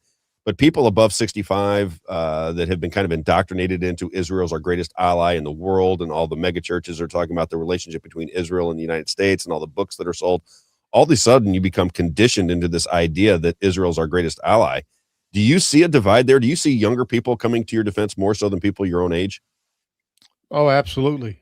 Really? The younger people. Oh, yeah, absolutely. The younger people are smartened up. I mean, they see what's going on. They read. They understand. They can figure out what's right or wrong. The young people, in my view, I know we got the greatest generation. I was born in 1946. My dad fought in World War II. So did my uncle, which was captured. He was captured by the Germans. But that generation, they're all dying out. I'll be 80 here in just a few months, but I'm not into that group of people, and I'll tell you why. June 8, 1967, saw me. It gave me the light, and there's some in our group that say no, we Israel is. They're our buddies, and if they wouldn't be over there protecting us from Iran, we would crazy talk to me. Mm-hmm. How do you support people that try to murder you, and you saw them murder your shipmates, and support them? I don't care if it was a long time ago, 59 years ago, or 10 days ago. How do you support people that tried to murder you? And then say, well, they were young kids like Trump. Somebody told me about in the organization. Well, Trump and Netanyahu were just young kids like we were when we got attacked. Look what they've turned into. Not unless they've always been that way. Netanyahu and Trump, what they've done to this country. They're just destroying the economy of many, many countries, the world. If they don't stop this crazy Strait of Hormuz and firing on everybody, blaming everybody else but themselves. Oh yeah, and putting our men and women in harm's way. and something that they really can't. They can't fight them. They can't do it and be successful. That showed that in the There's 12-day war, right. and the other war. This Couldn't agree war more. still got on. Yeah, this war is either we back off or it never ends. It's one of the two. What is your take on the political situation? Because you mentioned Trump a couple times. Were you a Trump supporter at the very beginning? Were you somebody who said, okay, this guy's standing up to the Republican Party, I support him, I like what he has to say? What was your take on him from the beginning? Has your opinion of him stayed consistent, or has it evolved over time? What's your take on Donald Trump, the commander-in-chief of this particular country? I voted for him 3 times. I drank the Kool-Aid. You know, if he would have said everything he was going to do, keep us out of wars, get the economy better, cheap gas prices, cheap food prices, make America first great again, you know, and everything he said was a lie. It's a total opposite. He's gotten us in wars. You know, he's invading Venezuela and every country he wants to, and now he wants to take over Cuba. He's got statues all over the country with him like a goddess, you know, a god. I mean, everything's about Trump. It's not about the American public, you know. And I see that too, Phil. I catch a lot of heat for it. I didn't know really how you felt about Donald Trump. That's why it's interesting, because we were talking about that earlier on the show. I see myself as somebody who's a citizen who's supposed to be skeptical of my government. I'm supposed to be making sure that my government follows the Constitution. And when they don't, it's my duty as a citizen to make them align with the Constitution. People don't, the Trump supporters, the loyal, not all of them, but the loyal Trump supporters, they just can't take any criticism of him. Do you get that within your crowd? Do you have people that are in your life that say, what do you mean? I love Donald Trump. He's the greatest president in the world. And then they turn on you just because you've started to speak out against him? A few have, but the ones that that are the real hardcore, you can never get through to them. You know, they don't get it. They don't care about the Epstein files. They don't care about this. They don't care about that. You know, Trump knows more than all. Well, like he said, he was smarter than anybody. Right.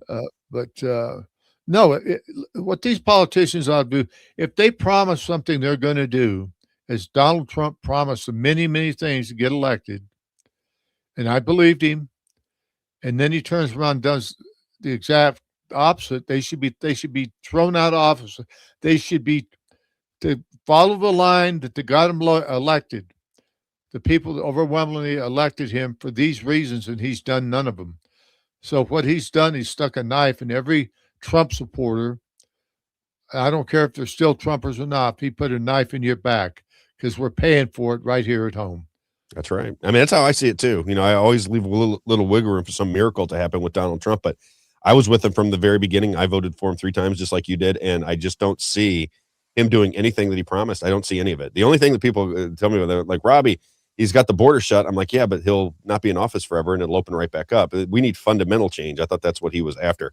What about the other people? When you were walking the halls of Congress, was there anybody that you thought really was interested in what you had to say, somebody that really wanted to help you, somebody that you felt comfortable with, or was it all, oh, thanks and glad handing and, you know, pat you on the back and move you along your way? How was it when you walked the halls of Congress? I'm always curious about those people up there.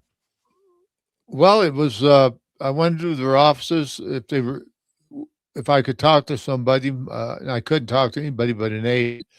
I did catch Thomas Massey and Jamie Raskin in the elevator. I saw them, and I jumped right in as fast as I could, and we rode up. I love it. 2 floors, and I handed them the Ward Boston Declaration, and also I wanted our life raft back. It doesn't belong to Israel. But they said they were on to a meeting. They didn't have time, but they'd read it later. So how many people read it, I don't know. But last month, it was last month, I was invited to the Dr. Ron Paul conference. Okay. In Texas, and I met Marjorie Taylor Greene, Joe Kent, the very brave Joe Kent, Yep. The guy. I was really happy to meet him, and of course Dr. Paul, and all the people I met at the conference were so pro-American, and they weren't haters. They just wanted a better America, as we all do. And poor Marjorie Taylor Greene, she gave a great speech, but what she had to go through with death threats and her son, youngest son, being threatened. They were going to kill him. And she told President Trump, and I believe Cash, if he wasn't drinking, but oh yeah, he's interesting. Yeah, he is an interesting dude. But President Trump told her, if your son dies, that's your fault. Yeah, because she wouldn't take her name off the discharge petition. Massey and there's another lady she's from Colorado here. Bobert? Yeah, Lauren Bobert. Yeah. But, they're Trump supporters, and I don't know about Lauren now. I think she's in the bullseye now against, I think Trump's going to try to get rid of her. Supporting Massey. Yeah. Massey's an incredible guy. He is, he says, I still got 7 months left, and he's going to read all I can about the Epstein files. I want to see that happen because I want to be a believer in Massey, and I want to see that happen. But I do too. Was he the one that was because you said they kind of ran off on you? But was there anybody, as you're knocking on doors and saying, "Hey, we want to get this story out"? Was there anybody that said that gave you a glimmer of hope that the United States government would back you in any way, shape, or form? Was there any congressperson or congresswoman, senator, or other that you felt really comfortable with that was going to help you? No. Isn't that amazing? I mean, when you really think about that, you're an American soldier, sailor, caught up in one of the most historical events in this country's history. Israel bombed an American ship, and everybody, it wasn't just you. You're not the only one speaking out, Phil, because I've interviewed 3 people from the USS Liberty, and I assume there's a much bigger group, all saying the exact same thing. You were told to keep your mouth shut by your own government about an incident that almost took your life. And here we are all these years later, and I would think, 79 years old, you want to get that story out to everybody. It's kind of a legacy for you that you get this truth out before you pass, and your government's not helping you. It's just hard for me to believe, with my understanding of the government, which leads me to my next question. How do you feel about, you're a patriotic guy, I know, but can you compartmentalize or make a distinction between being patriotic for the people of your country versus the government? Have you been able to solve that in your own head? That's a good question. A really good question. I've been trying to do that, and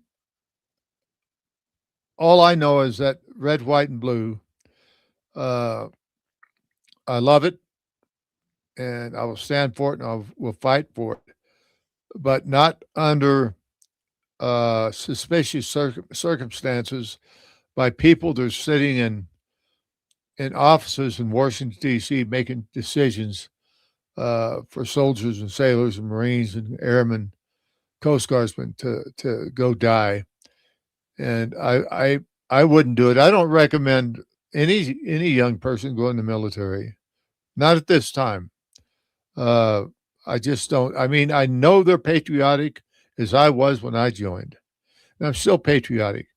But do I want to see any young person meet certain death because of people that have never fought in a war like Trump? He's 5-time draft dodger and on and on and on because of bone spurs. But do we need somebody leading our country that uses them as tools for his own personal goals? And many of them do in Congress. They use the military as their own personal goals. It's a slush fund, not only of human beings, but a slush fund of greed and wealth and money from these big companies that make these bombs and so on and so forth. I'm not saying we don't need stuff to protect ourselves, but we don't need to go starting wars all over around the country just because we're the big bad American United States of America. And how do we quench that? How do we get the other side, the people that are Trumpers, totally convinced of America is first, not anybody else? I wouldn't give a dime to any other country. I don't care where they are. America first. Get our roads done. Israel's got free health care. They don't work. Everything's free school, everything. But look at us. There's people that can't even feed their feed their family right now. And I think that's just disgusting and non-American. And that's kind of where I'm at. That's we again, Phil, you're hitting on. That's what we talked about this morning.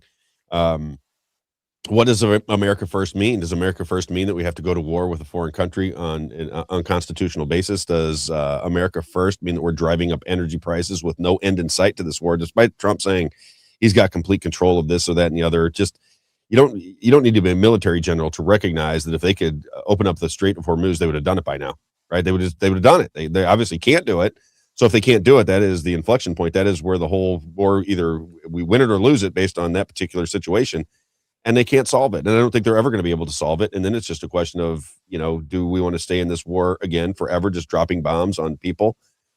I'm against it. I'm not a war person. I think I'm myself as a conservative libertarian, but I don't like war. I don't like war for the same reason you described it. I don't want to go for war with people that I know are lying to me continually.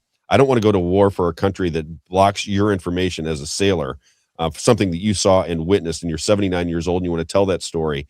And my own government is blocking it. My own media organizations are blocking that information. It is hard to be patriotic. And that's kind of where I was starting. It's hard to be patriotic for your government, which sends you off to war. And that's why I always say when people ask me about it, I say, listen, I'm very patriotic. I love this country. I love the people. I love the freedoms. I love the founders. I love the entire premise of the country. But I feel it's slipping in the wrong direction. And I don't think it's unpatriotic to recognize it and say, hey, wait a minute, we got to get back on the right side of things. Our people are being brainwashed. Information is being withheld from them. They're being indoctrinated in our schools. They're having needles stuck in their arm by mandate. There's a lot of things we need to solve. And you may recognize it the same way I do. It seems like everybody just wants to leave it up to Donald Trump. Do you recognize that? I mean, is that how you say it? It's like everybody just goes, oh, Donald Trump's the greatest president ever. He's going to fix it. And I'm not so sure about that. So. Rob, I'm not so sure about it either. No, he is not going to fix. He's not going to fix it. I think that we've crossed a bridge too far. Like Iran, if they start bombing Iran again, they're going to take out all the salinization they have in the Middle East. They're going to take out their oil production. It'll be nothing but sand for how long?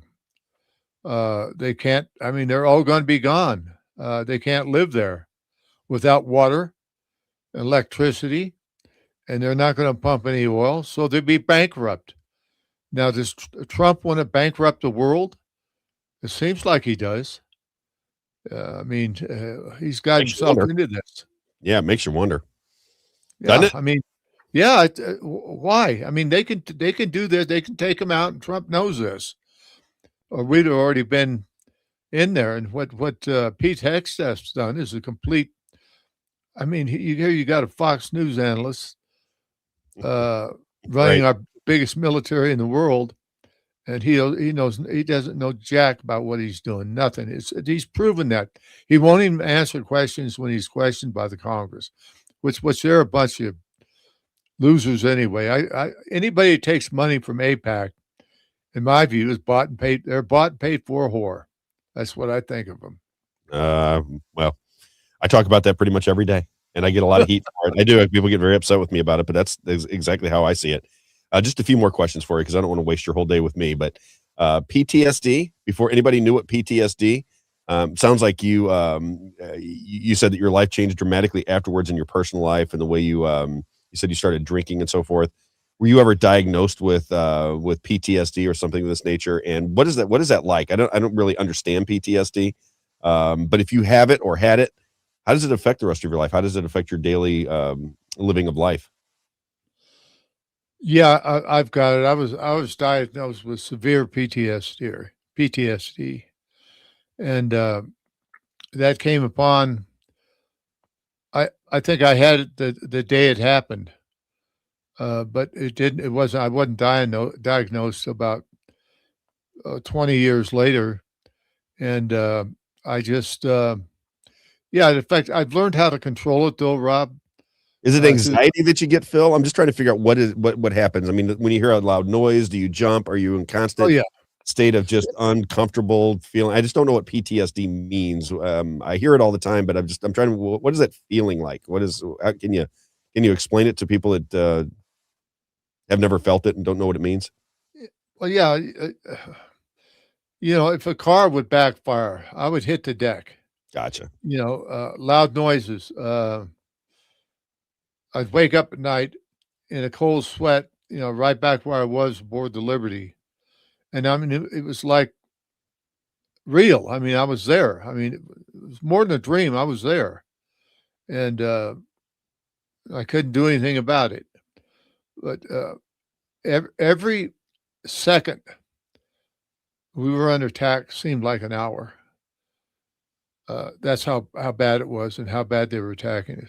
There were over 5,000 armored piercing bullets in the ship, over 850 rocket cannon holes in the ship, Wow. napalm burning us up, and a 40 by 40 foot torpedo hole in the side of the ship. And our government, we didn't see our government for 17 hours when help was only 40 minutes away. So that's another straw that broke my back. I just, I couldn't believe they did it. Well, the Navy tried. I don't blame the Navy. The Navy tried, but they wouldn't, our government called back, and Johnson said, do not help Liberty. Do not help Liberty. Same thing with McNamara. That's a skunk. So, but yeah, PTSD is real, and I've had it. And, my son's got it. He fought in Afghanistan, and he figured out he was fighting a war for Israel, and that's exactly what all of them did. All the wars in the Middle East have been fought for the greater good of Israel, not for the greater good of the United States of America. It's all been because of Israel. And I'll believe that to my dying day. In fact, they're proving it right now. I was gonna say, it feels yeah. Any country that can get by with slaughtering little babies and children and starving them and beating them and raping them. Well, look at the flotilla people. Look what they did to them. I know. We had a guy speak at a private house who was Jewish and went and but he had Palestinian heritage, and he told the story of, he said, I was very pro-Israel, Israel. He said, and then I went over there on the flotilla, and he said, what I recognized that was going on in Israel changed my perception of what was going on that I had held for, my whole life. He goes, it completely changed. He had a friend that he had developed over there in the Palestinian territories in Gaza. And that person was shot right in front of him. And he was telling the story to us. I'm like, wow, it's my perception has changed over the course. Honest to God, I think my this is true. I really think that my perception began to change after I saw your interview with Candace Owens, to be honest with you. At that point, it all started to make sense to me. If the government was trying to cover it up, then there is some alliance between the United States and Israel that is not really being explained to the American people. If they're hiding that information, that means they're hiding something from us that we need to understand, because it's creating war for a lot of young people. It's displacing Muslims all over the Western world. Something big is at play, and we don't even get to talk about it. It's anti-Semitic to even bring it up. It's you're a Jew hater, you're this, you're that, which I assume you don't hate Jews or anything of this nature. You disagree with the policy, but you always get the label, right? You get the anti-Semite label right away. I got to imagine that's happened to you, right? Oh yeah, I had a big picture of myself from Stop Anti-Semitism, calling me a Jew hater, a Nazi, and every other dirty thing they could call me, all because I survived one of the most savage attacks in American history. And so they come after me, but that's okay. I wear it as a badge of honor, because I'm fighting a good fight. I know it's right. I know that Jesus Christ is behind me or in front of me in every way, and it just it's about as good as it gets. I got one more question for you.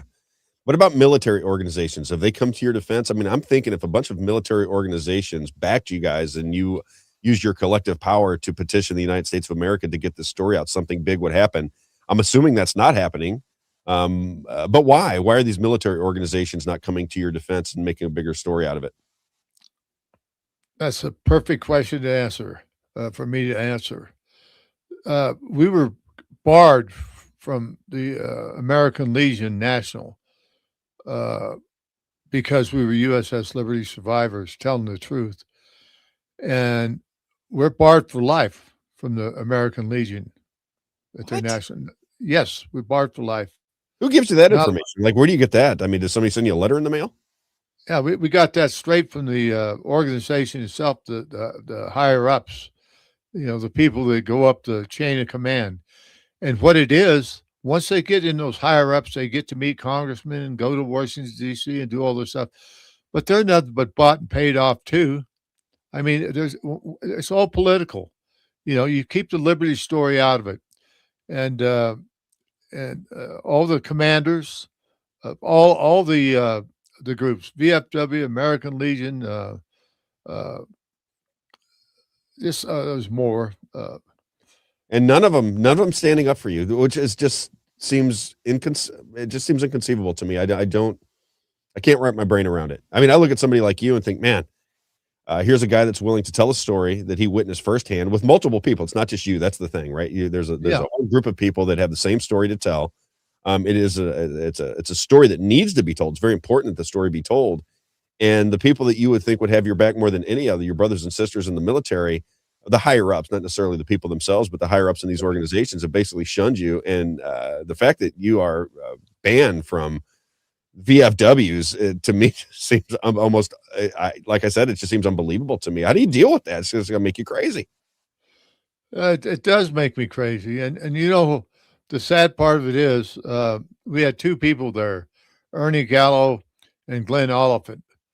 And we sent him a check for a table, booth to inform people about the Liberty. And they said, well, we never received your check, but they did. And Ernie said, well, let me just give you my credit card and pay for it now. I said, no, you're not. You're not allowed here. And so Glenn took his American Legion card out and tore it up little pieces, and it fell on this lady's chest. He did throw it at her. He was just close to her, and it fell on her chest. They put him in jail for assault. So he spent the night in jail. Absolutely. And they put him in jail. That was at the American Legion. The VFW hasn't done that yet, but I'm sure that they were. You can't get the hierarchy in any of these groups to support us because Israel is the masters of anybody that gets in power in Congress. The higher ups in the VFW, American Legion, all of them have an oath about not tearing down Israel. In fact, they have the Jewish coalition, Jewish war veterans that don't want this story to be out. So it's covered up all around. I mean, the cover this cover up is so bad. It's the worst cover up in American history because we think millions would have died. By the grace of God, we didn't, and that gives me a lot of a pause, and it gives me makes me feel good. Right. That innocent people didn't die because of us. Well, Jesus has got your back. So something good's going to happen. You wouldn't be here telling this story. You wouldn't be alive. You wouldn't have this organization. This would not be going on if it wasn't for a reason. So something good's going to happen. It's going to happen in your lifetime, I have a feeling. Did you have a chance to ever get to speak to Ben Shapiro? Last time I was on the show with you, Ben Shapiro made some, it was all a big mistake. We have this report from this group and that group, and it was all a big mistake. It was an accident. Israel didn't bomb the USS Liberty on purpose. And I thought, you got some nerve, young man. But have you had a chance to speak to him? No, but I tried. When I was in D.C. in December, I went to the Heritage Foundation. He was speaking there. I was in the second row. I got there early, and I wanted to see this guy up front. So, and they usually have a Q&A afterwards, Rob. And so I was very kind. I just listened to him. And then at the Q&A is when I was going to get him. But they rushed him off stage, and he wouldn't take anything from me. And they got him out of the reception room right away because I was going right after him, and he was gone. Of course he was. The Heritage Foundation, the people who are supposed to support veterans, don't support the USS Liberty because Israel, the Zionist state, are the people that killed my shipmates. But they surely support Ben Shapiro. By the way, his company's going flat ass broke, and it couldn't happen soon enough. Amen. How do we help? How do we help? I want to, we're involved in all these major politicians. We have some relationship to, right? Because I was on the radio for a while. We got to meet all the Missouri politicians. We are always talking to political leaders around the country. How do we help you? I want to see a big rally for you. I want to see big media coverage of what you're trying to, the story you're trying to get out there. How do we help? I mean, is there anything that you can think of that we can do? We're going to sell your book as soon as you get off. I'm going to sell that book every day. We're going to keep bringing it up. Stay Afloat is your book that you've got out, and I want people to read it. But there it is right there.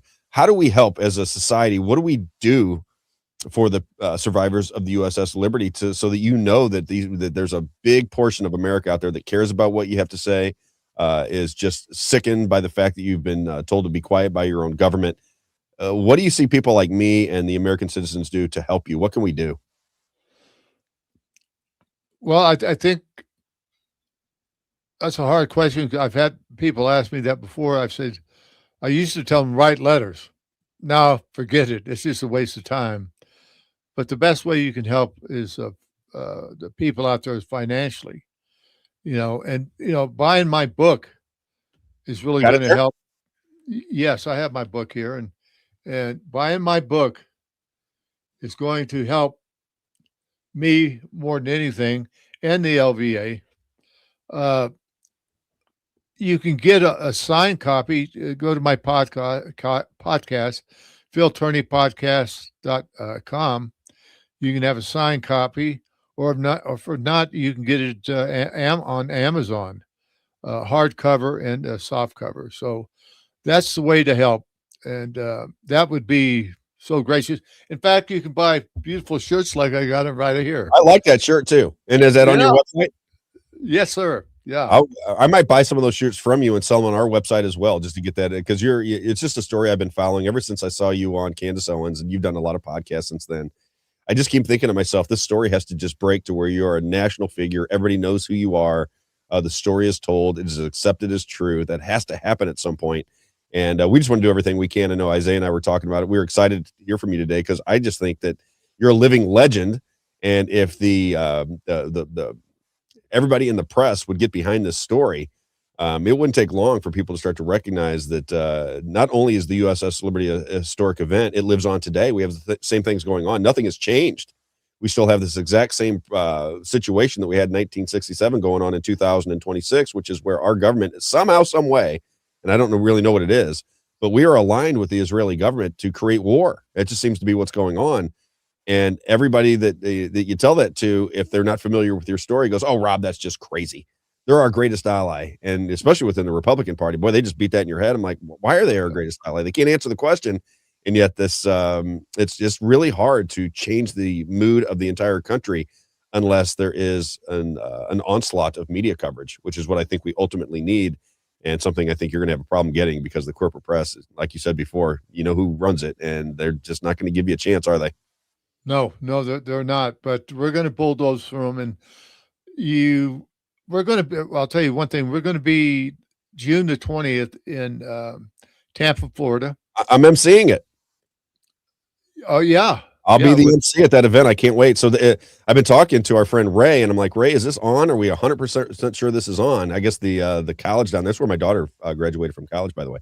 And I guess they raised the prices or something. There was something that was in flux a little bit, but I can't wait to get down there to meet you. I think that's going to be a great event. Is that on for 100% certain? That, as far as I know, is on 100%.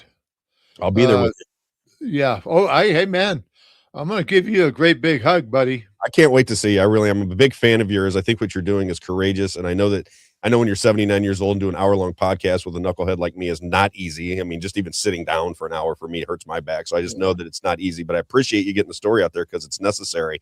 I will see you on June the 20th. What I'm going to do is I'm going to get a picture with you. You're going to sign it, and then I'm going to sell the pictures and take all the money. Hell yes. I'm just kidding, Phil. No, I'll tell you one thing, though. I'm the same age as Trump, and I didn't fall asleep on this podcast. No, you're sharp as a tack as always. Even after a couple heart stents, you got it all knocked out. Yeah, Phil Tourney, I'm forever grateful for your service to this country. I'm forever grateful for you trying to tell this story. This is going to work out for you. I promise you. There's God has a reason for putting you front and center. He's using you. This is going to work out. Things are going to happen before you leave this earth. I have a feeling that is underway. leave our trust into Jesus Christ, and all things are possible. You know that, right? Absolutely, and amen to that. And God bless you, Rob, for having me on. It's my pleasure. Thank you, sir. Phil, you have a great day, my friend. You as well. Bye-bye. Right on.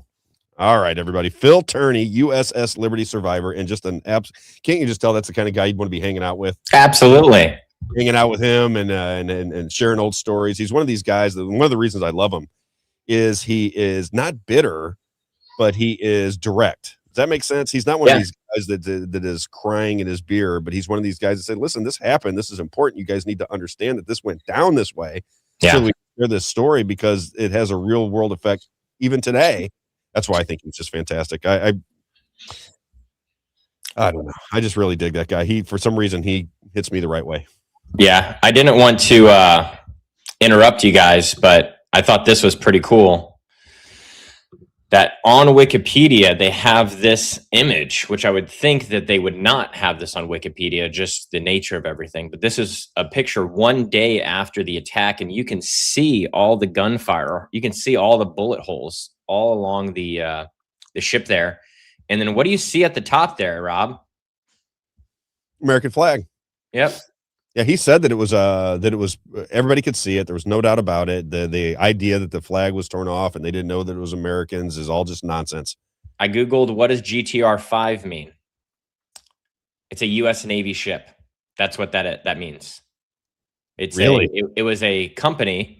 Let me see what the company name was. On Navy ships.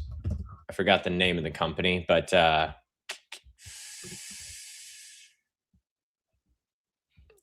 General Technical Research, which was the Navy's cover designation for electronic spy and signals intelligence ships. So this was if our greatest ally didn't know that. If our greatest ally, they didn't know about our Navy intelligence ships, which I was reading while you guys were talking on Wikipedia just to see what does Wikipedia say on there, right? And it said that it's essentially, in summary, the government made this narrative despite overwhelming evidence that Israel knew that it was an American ship. Even in their map where they were marking targets, it said with it wasn't a general, but it was some high up officer. Yeah. They're marking the map and it was red. USS Liberty was red because it was unidentified. Yes. They changed it to green. And then after that is when the attack happened. After they identified it was an American ship. What you're describing, because I think I've had 3 USS Liberty survivors. Now, he's the president of their organization, Phil Tourney. I think he's the one that is most well known because of the Candace Owens interview. Yep. But I've interviewed 3, and one of them told me that story that you just told me. Okay. One of them told me that exact same story. So, wow. All right, let's talk about ECS roofing for just a minute, if you don't mind. Let's do it, man. I wanted to ask some questions, but I was just like, man, he's so. You got to jump in. You're fine to jump in. I know, but I want you to have that freedom to jump in. I love learning. It's just so. You're coming down with me on the 20th, so we can ask him all the questions, interview him in person. I can't wait to meet the guy. I can't wait to do that whole event. That's going to be so fantastic. I'm very excited. Like and share. Let me get this out for you because I haven't promoted you in a minute. So we need like and share. A like and share is how we get the stories out. And again, for those of you who don't understand what we're doing, because I don't either, Isaiah tries to explain it to me all the time. 3-hour podcast framed as radio shows. The reason they catch on are the clips. We were talking about yesterday with somebody who's going to clip the show for us, build our website, and he came to us from a guy that's running for House, John Grady. He put me into this guy. You loved him yesterday, but the difference between, because I'm having a tough time looking at the differences between doing a podcast and doing radio.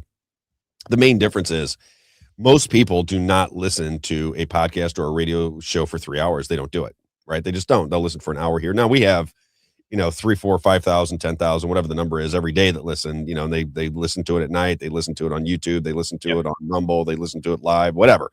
They listen to the whole show. But there are people that will be moved to your agenda based on clips. So we take a clip from Phil Tourney, we put it out there. It's 2, 4, or 8 minutes long. That is where you get recognition. We need that like and share, right? We need that like and share so that people start to see us populate. They'll start to, they're going to gravitate toward the conversation because we are doing things differently. I think one of the biggest knocks on me is that I'm not so ideological that I can't have a conversation with somebody. I think journalism is a real problem for America right now. Journalism is what keeps power in check. And what do you do if you're powerful in your position of power? You try to suppress journalism. You can see it on the social media. I mean, I can see it. I know what's going on, right? You can see it on the social media sites. I think Isaiah sees it on the social media sites, but there are ways to get around it if we just work together, right? If we work together, you can't stop it, right? It's if you expect me and Isaiah to do it all on our own, we're only going to go as far as you take us. That's kind of the way this works. But I think the idea of real journalism, asking difficult questions of people in power, even the people that we think that we love or that we think are doing the right thing, you have to keep government in check, and that comes from journalism. And when journalism is gone because the mass media is in line with the politicians, the insurance companies, the pharmaceutical companies, APAC, they're all these big organizations buy up your media, well, then you don't ask them any tough questions anymore. That's what happens. They don't get any tough questions. They get tough questions in your mind because the Ducey character sits in the thing and he's just a sycophant who asks these dopey questions. But, oh my God, Peter Ducey, did you hear that question on Fox News? It was so good, Peter Ducey. And I'm thinking that question an 8-year-old could ask. It's ridiculous questions. Get some real questions in there. But if he asked real questions, Trump wouldn't pick him every time. Absolutely. If they were asking Trump tough questions, he wouldn't be picking on him. Right. Yeah. They ask ridiculous questions, which is why you side with Donald Trump. I recognize that in the first term. I'm like, these questions are stupid. Ask him the tough questions. Ask him what gave him the authority to go out and promote vaccines if he didn't know what was in them. That's a good question. Is it not, Isaiah? That's a good question. Right. For He's the a medical expert. For the people that always tell me I have TDS, I just would like to ask that question. How can you, as the president of the United States, knowing you're the most influential person in all of America, stand on a stage and tell people to take vaccinations, which were genetic therapies, before you had any idea what was even in them, when only 6 months earlier you're screaming drain the swamp every single time you're on a stage all across America? How does that work together? Explain it to me. Isaiah, can you explain it? I can't explain it. Nobody's been able to explain it to me yet. Only that he was going to shut down. They were going to. This is the. I love the argument on the other side. I do. I love it. I have to laugh at it because it's funny. The argument is they were going to shut down the entirety of America for 10 years. We are all going to starve to death. That's what we were being told, and Donald Trump had to go along with it, or everything was going to be shut down. Superhero is going to be shut down forever. We're all going to die. And I'm just telling all of my friends that lived through COVID, I want to point to you right now. I want you to hear me. That is absolute and total bullshit. That's a stupid and ridiculous, nonsensical, just ridiculous argument. It's so stupid. No person in a position of authority would tell you to stick a needle with a foreign substance in your arm by mandate, or you can't travel or can't go outside if they didn't even have an idea of what was in it. And you know how he didn't know what was in it? Because nobody knew what was in it, because Pfizer tried to block it for 75 years to tell you what was inside and what the results of these experiments are. That's how you know. And it's just so frustrating that I'm arguing with people that I love, and it's just crazy that they excuse these things. I don't know how you can excuse COVID. I don't get it. Just maddening. All right, ECS. Science. It's a science. Science. Just people don't know how much science it is. ECS Roofing and Exteriors. ECS Roofing, my good friend Larry Evans. Just a great business. Here we go. Roofing. You're gonna need some new roofs. You're gonna need it. It's coming. Bad weather's coming. Summer in Missouri is going to get nasty. You know how it is. You're going to get the hail damage. You're going to get the wind damage. As soon as you have a roofing need, always think ECS. ECS Roofing and Exteriors.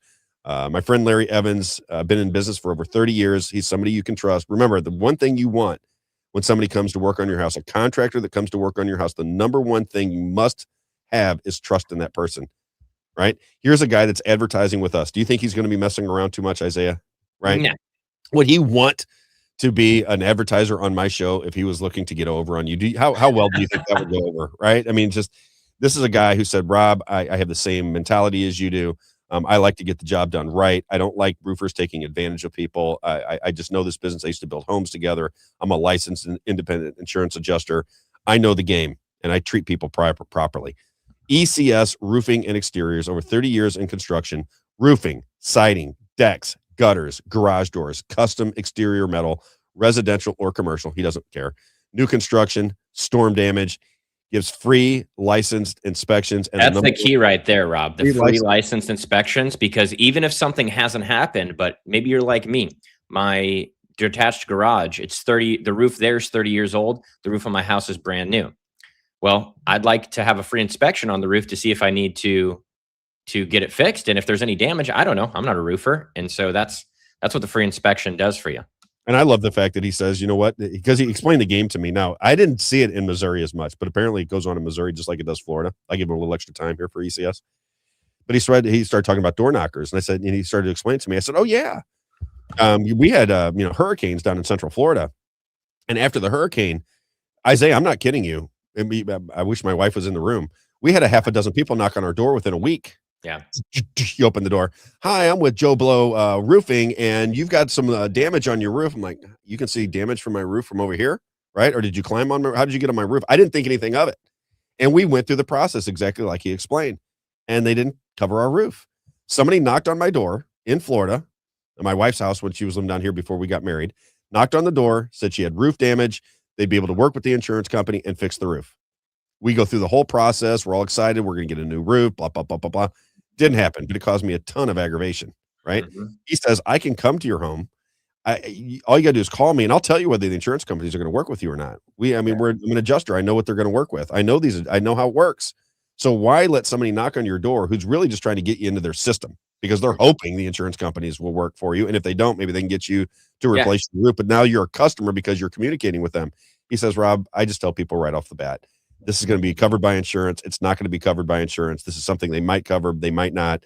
He said, this is what I do for, it's part of my business, right? ECS Roofing and Exteriors. You can check them out on Facebook, ECS Roofing and Exteriors. My man, Larry Evans, 314. Check this out now. 314-486-3567. ECS Roofing. All right. RAK Custom Coatings. This is another one I want to get this guy some business because I think what he does is I had this done as well. This is for industrial spaces, garages, and these custom floor finishings make a huge difference. I can't talk about the industrial spaces. He's got pictures on there and you can kind of see what they do, but I can tell you for certain that if you're somebody that has a beautiful home or has cars that you want to protect and you get your garage floor finished, it changes the entire complexion of your home. I just know what it did for our home, and it was I absolutely loved it. When he started telling me what he did, I'm like, oh, I had that done. A buddy of mine put it in over at my old house. He's probably listening on the show today, by the way. RAK, RAK Custom Coatings.com, locally owned, family owned since 2001. Guy's name is Rich McQuay. As he likes to say, we install industrial strength, long-lasting coatings built to handle anything your home or business can throw at it. And from garages to commercial spaces, RAK Custom Coatings delivers tough, beautiful finishes that last, where quality meets craftsmanship. Business number is 636-398-5040, 636-398-5040. If you want to improve your home and make it look as beautiful as it possibly can, think about getting your garage floor done. If you're a business and your floors are funky and you want somebody to come in and replace put industrial strength flooring in your business, RAK Custom Coatings, 636-398-5040. Carrington Financial, your caringadvisor.com. We didn't give Rick enough time yesterday. How long do you think Rick would have went if we'd have let him, Isaiah? Oh, Rick could take a whole show. Oh, Rick will take a whole show. He's going to have to fill in for me one of these days because he can do it. He can do it off the top of his head, which is even more impressive. Yep. My man, Rick Bavetz. I'll give you a call later on, Rick. I know you're listening. 314-671-0525. Your caringadvisor.com. And as you heard yesterday when he was on the show, he knows a lot about a lot. And he says, I do things different than everybody else. I'm not your cookie cutter financial planner. I look at the world through a different lens. And like I say, the only thing I can tell you is what he's done for me and my wife. He's been absolutely amazing for us, been a big help. Rick Bavetz, 314-671-0525. As he likes to say, biblical principles with your money. And then he got this little script for me. Isaiah, I'm going to read this for you real fast. The dominance of big brokerage firms and wirehouses has given even above average investors the impression that there is no alternative, that their choices are limited, and that switching to another advisor or firm wouldn't make much difference in the outcome. Carrington Financial offers investors the alternative approach they have been seeking. My man, Rick Bavetz, 314-671-0525. 314-671-0525. Your caringadvisor.com. And then finally, if you are in need of an oil change, there you go.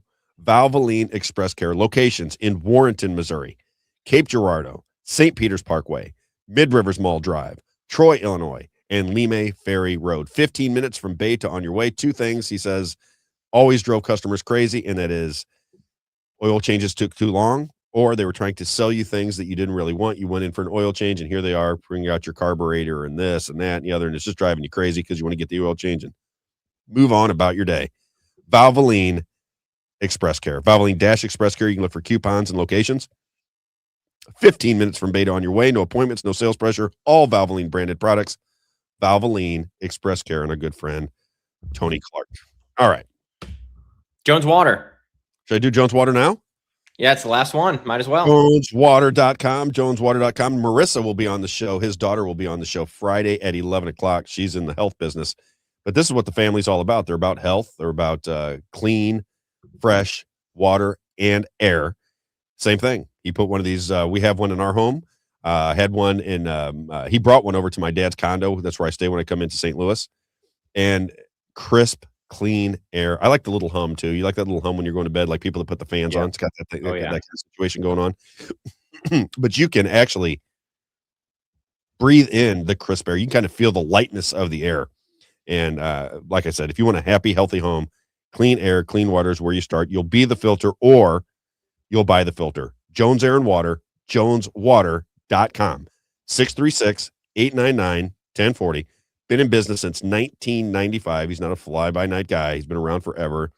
Very well respected. Great guy. He'll treat you right. JonesWater.com. 636-899-1040. One more time. You'll be the filter or you'll buy the filter. JonesWater.com. That's right. Don't let me forget Simply either. I want to get Simply in today. We'll do that. Right. We'll do that at the end of the show. All right. Where do I want to go from there? I kind of want to just talk about Phil for a minute because I don't know why. Phil just seems like my kind of guy. That's all. He just seems like my kind of guy. It seems like how would you feel about that, Isaiah, when you think about it? You know, would you get I always like to put myself in people's shoes. Mm-hmm. And I think of a guy like Phil Tourney being 20 years old. I just remember at 20 years old, I didn't know my ass from a hole in the ground. I was just running around, partying, chasing girls, playing sports, going to college. Life was, easy and simple. And here's a guy that's on a warship in the middle of nowhere. It's bombed by Israel. If you listen to the entire story, because we didn't get into it today about how he knew it was Israel, but he's told that story 1,000 times. I don't want to go into it again today. But he knows that Israel attacked his ship on purpose, and nobody's even recognizing it all these years later. Yeah. Nothing's changed. There's been no repercussions for it. All the soldiers did make millions of dollars and say, okay, well, this happened to you. Your friends were blown up. This horrific incident happened. And here we are. We're going to pay you guys for your, for the tragedy. They didn't even get that. They got nothing. They got mistreated by their own government, and nobody will pay attention to them. It's infuriating at some level. Don't you agree, Isaiah? Mm-hmm. It's depressing. What's Abs got to say here? Rob, this is exactly why I have been listening every day to your show since you came into Real Talk. Absolutely one of the few people who won't let it go. Thank you. All right. I like that. I don't like that stories go. That has to be something that you're into when you listen to the show. Jeffrey Winehouse is either going to get resolution or I'm going to die talking about Jeffrey Winehouse. That's the case. Mm-hmm. There's a woman named Crystal Umphris who has a story to tell that we're going to start developing. You have the USS Liberty story. We have the election story. We have the COVID story. These are stories that are of interest to me. And I don't think that you need to go through 10,000 narratives in order to have a good show. Now, this is the common theme, Isaiah, right? A lot of people believe that. They think you need to get Fox News is going to have a directive in the morning and they're going to sell that. And everybody's going to go, did you hear what that on Fox News? Did you see Fox and Friends in the morning? Brian Kilmeade, that genius. Did you hear what he has to say? And then people repeat it all day long, whether it's good or bad. They get into the narrative. It doesn't matter whether they agree with it. It's just that they're talking about it. This show's a little bit different. We'll cover the narratives. I mean, we will. We're not going to, we'll cover them. But we're really focused on getting things done. That's why People's Lobby of Missouri is important to me. That's why having people like Phil Tourney on the show, that's why he's important to me. That's why Jeff Winehouse, that story of Jeff Winehouse is unbelievable. Yeah. I mean, when you tell people, this is what's another thing, Isaiah, that I got to get across that I don't understand. And, again, I think I'm the odd man out. I really do. I think that other people have either figured it out and I haven't, or I figured it out and they haven't. Either way it goes, I am the odd man out when it comes to these things.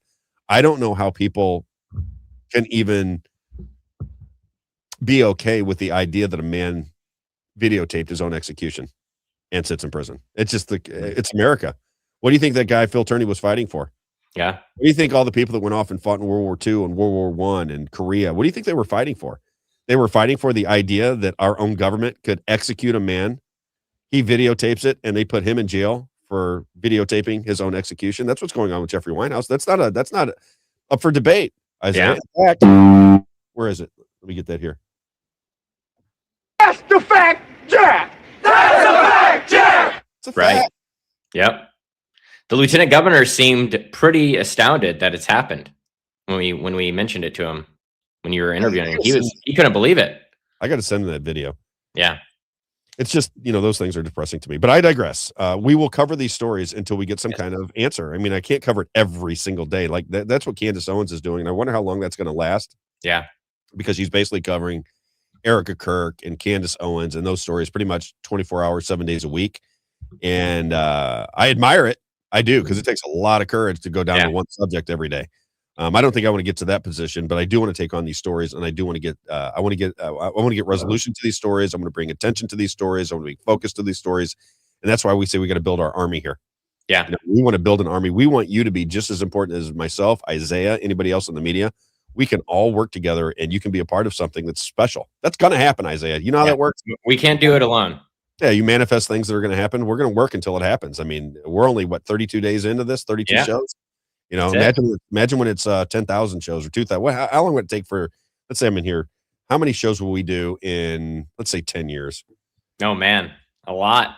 What's 10 times 365? That's 3,650 days. Yeah, 3,650. Yep. Yeah. So what happens 2,000 days from now? How's this look 2,000 days from now when we are in Congress, when we're going down to the Capitol, when we're interviewing important public figures and it starts to catch on? What happens then? Don't you want to jump on at the beginning? Yep. I would. I'd want to jump on at the beginning. Yeah, I did want to highlight their website on the, if you go to ussliberty.org, we had that website up the whole time Phil was on here, scrolling on the bottom for everyone. I did see that, I think Donna bought a book. No, you're fine. Donna bought a book while we were live. So thanks to Donna for buying a book from Phil. Really, really great. But I'd encourage everyone to go to the website just because I'm just going to hide his comment or Kurt's comment really quick. No, I'll throw it back up because I wanted to throw that comment up for you to check that out because I thought it was funny. But this is their website. They have the story there. And then most importantly is there's a way to support them. And so you can support their organization. You can donate right here to their organization. From what I understand, this just helps support them as they're trying to amplify their message. They got costs like they're going to Florida, to Tampa. It costs money to do that for them. And so this is a way you can support them to help them specifically get the message out, not just us help them get the message out, but this is how you can help Phil and his organization get the message out, is donating to them. And they've got all the resources on here and books. And so if you go to buy Phil's book here, they actually have other books, not just Phil's book, but it looks like they have other USS Liberty books that were written by other folks as well. So you can go on there and get any books. And then if you go to Phil's website, like he mentioned earlier, you can get fun shirts. Want that sweatshirt to get on. I know. He's got fun shirts and cups, and we got to get some stuff from his website too. I like the colors. Yep. But I just wanted to highlight that because I think it's really important. Thanks. And I'm going to tell him when I see him, like, hey, because he was talking about the young people, just let him know that, the young people won't let this die. This is super important to the young people, is the USS Liberty. More young people are talking about it than anyone that's in your generation or above. Yeah, he confirmed what I've been talking about, right? That's what we were talking about with Marcus Carey yesterday. This divide seems to be real. Normally, that seems to be media hype. But I have kids that age, right? So my son's 33 years old. All of his friends are around that age. I coach baseball, so I see some of his friends around. And at least from what my son tells me, all of his friends are on the same page with this, what's going on with Israel situation. He actually gets upset with one of his friends because he says he's just over the top with it. Jews. And he goes, I can't listen to it all the time. And I said, I hear this. I wouldn't want to listen to that either. But we should play play the Fuentes clip, because I thought that was really good at some point. Because let's play it now. It's on the list of things I want to get to. So I do want to play this. And again, can I just make the disclaimer? I know, right? If I play it, I think this clip helps break down barriers of what people think about him, because 100%. He's saying things that the opposite of what people think about him. You know what I mean? Yes, so I'm going to play this. So this is Nick Fuentes. Now, Nick Fuentes, what is he? How is he? Is he in the top? Is he the number one guy on Rumble? I mean, yeah, that's from viewership. He's the number one guy. They just don't report on it because he's not a Rumble creator. He's not verified or anything like that. But I've never seen more views than anyone except for on his show on Rumble. How long does he do his show? Because he's incredibly talented. An hour and a half, about maybe 2 hours sometimes. I think I could do it for an hour and a half. I was going to say, if he's doing 3 hours like that, then he's got a skill level that is off the charts. No, he only covers like a couple stories every night. He doesn't go as far as we do. He does them at night, right? Like at 10, 11 o'clock at night? Yeah. That's the other thing that's crazy is sometimes he won't go live until midnight and he'll still pull in, 50,000 viewers somehow. And what is the deal with him? Is he does he do it on the weekends or just Monday through Friday?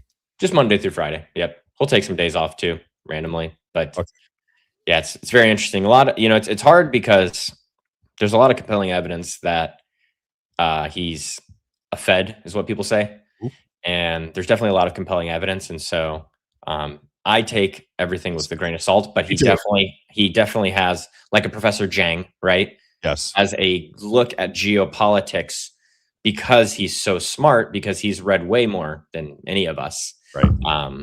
And just consumed this so much. So he has a view that I look at Professor Jang as well and saying, hey, they've just consumed it so much. So they're just coming from a historical perspective and saying, hey, this is a cycle. It's happening again. It's not something new. And that's what I appreciate about it, is that him and Professor Jang and other folks like them, not just those two, but those are two that I default to about geopolitics, and laying it out in a way that makes sense to me and combats what the mainstream media narrative is right.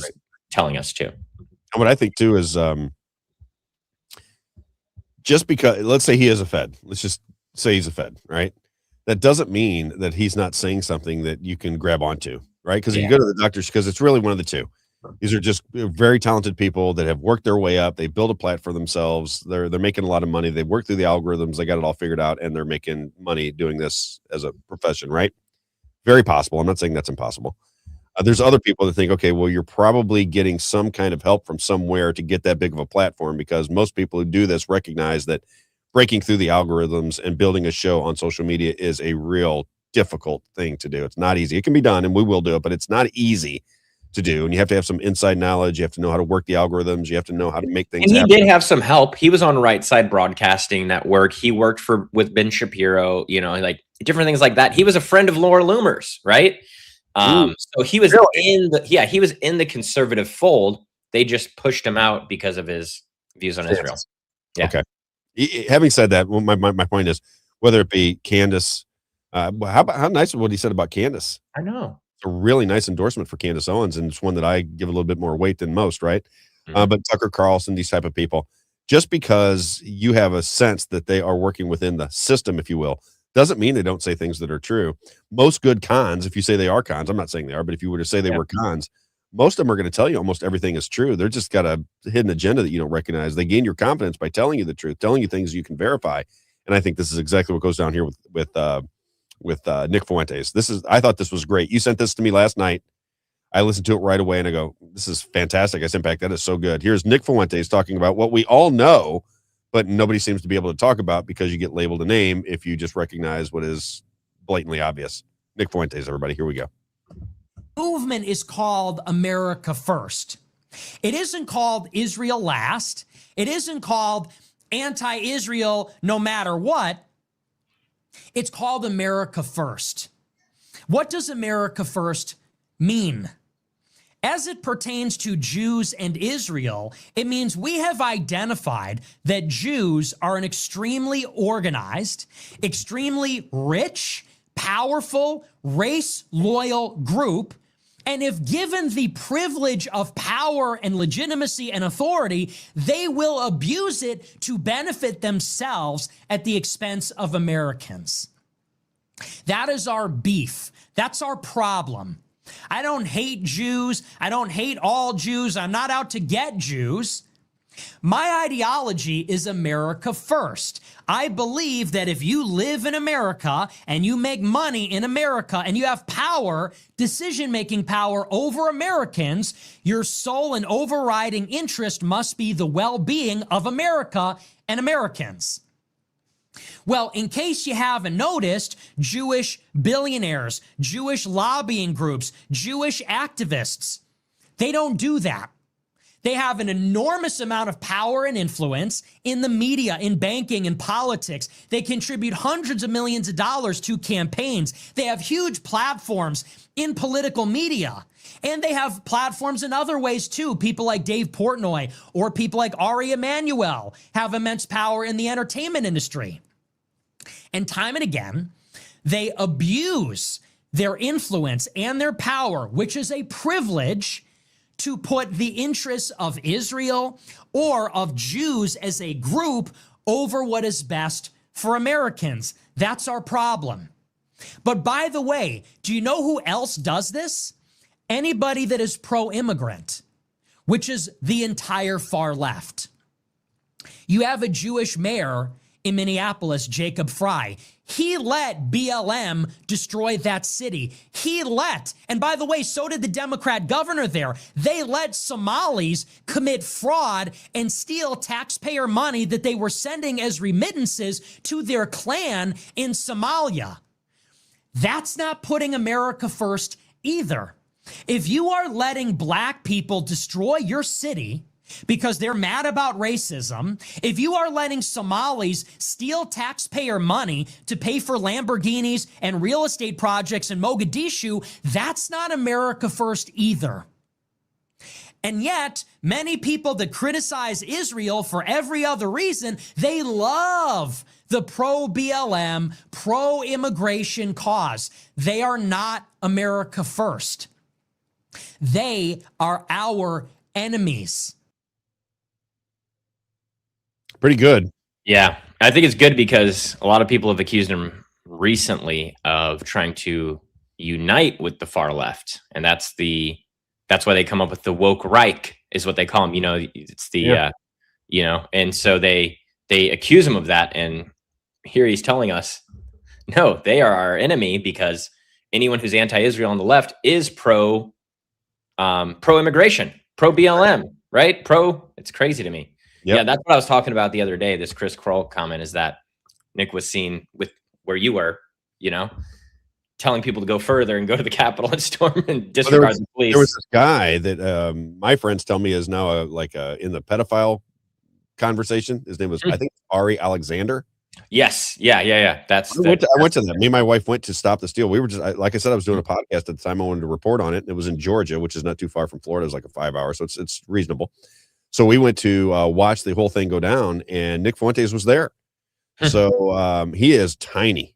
Woo! Yes. He's a little guy, dwarfish, if you will. He is seriously. I mean, he's a really tiny guy. Yeah, very tiny. Man, oh man, this guy can't be more than like 5'3". I don't mean it for my short men out there. I don't mean to. I'm just looked a little. I apologize. That was not very nice. But he was trying to talk. They kept saying, "Let Nick speak. Let Nick talk. Let Nick speak." And there's like 3, 4, 5, 6 people. I can't remember. And he never did get to speak at the Stop the Steal in Atlanta. So now I want to take that though, because you got to hear what Nick Fuente said. Now let's get clip number 9 up because I want to play this. Yep. This is Dave Rubin. Okay. Now here, I was listening to. Do you know who Harrison Smith is from InfoWars? Mm-hmm. Do you like him? Yeah, that's the conference that I sent you that I said we should go to in November. He's going to be there. Let's go. Yeah. He's one of my favorites. I think Harrison Smith is. JP Sears is going to be there too.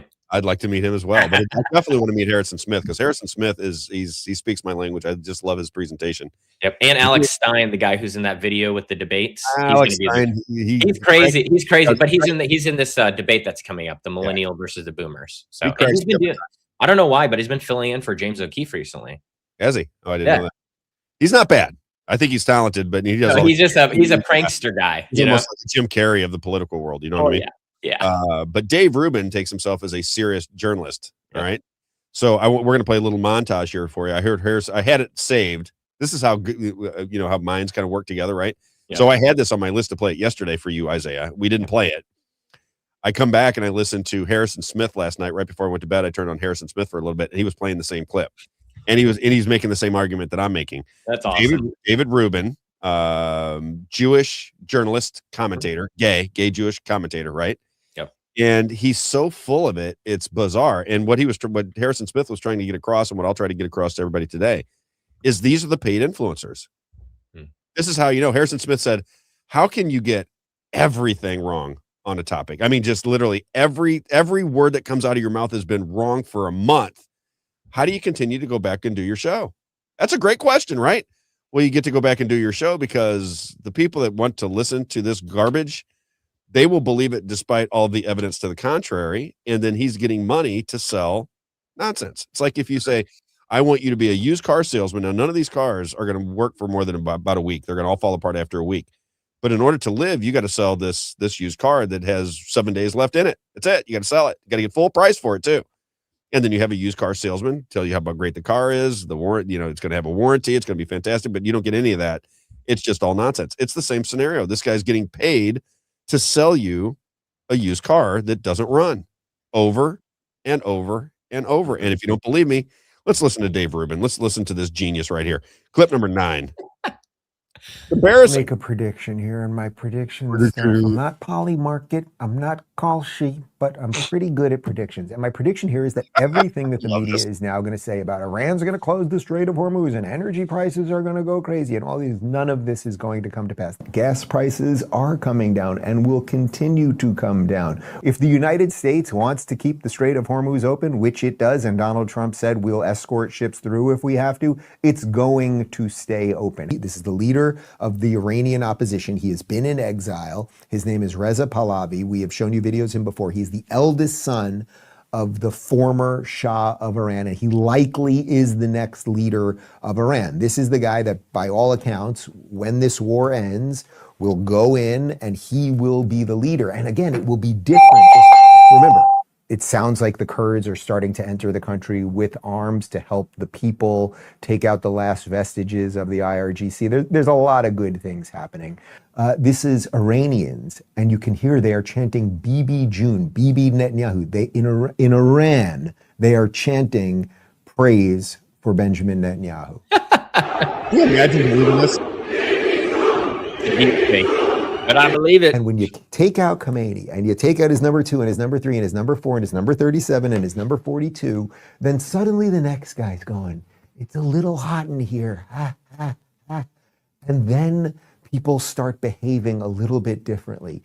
They've plotted this war, this extraordinary war that will be studied for decades, right?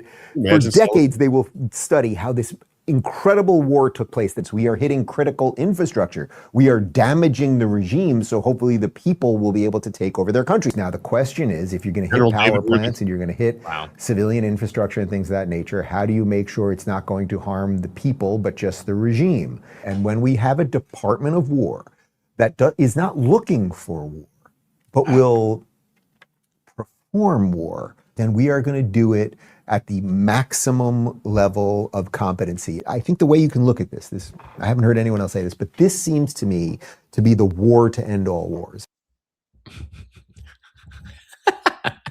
It's like he watches Jesse Waters at night and then he gets up and does a show.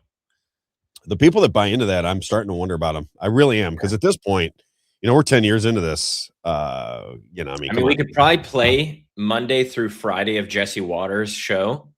Start on Monday and him talking about, it could probably be Monday, and he's like, oh, we captured the strait and it's open, no problems. And then by Wednesday, he's talking about how good it is that it's closed. Already done it. How it's 5D chess, and this is he's already done exactly that. Nobody even noticed. Yeah, I know. Jesse Waters says, but you just described, he's already done. Yeah, I purposely go watch all his clips on X just to see what is he saying today. Because yesterday he said this. So what is he saying today? Can we put up David Rubin real fast? Because I got to get this done here. This is important to me. need to make a put up prediction a- here, and my prediction. Freeze them right there. Can we just freeze them? First of all, how about the hair? I know. Huh? If I ever Jesse show up Waters- like this, will you slap me? What is it? Is it Jesse Waters and him have the best hair in propaganda? Look at that hairdo. Look at that thing. It's like a bouffant. It's got a bouffant Yeah. going on. Huh?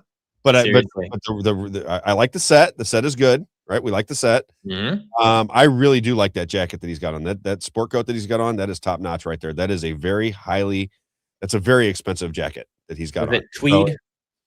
I don't know what material that is, but I can tell by the lines on it because I used to live in that world for a little bit. The lines on it, it's a very expensive jacket. I got to up my game with clothes. My wife said, "Honey, when's the last time you bought clothes?" I said, "I don't even know. It's been quite a while." She goes, "We got to, We'll get our own merch and just wear that every day. I got to go. I got the People's Lobby on there. Yeah, there we go. Now that I'm a paid shill, I'm a paid.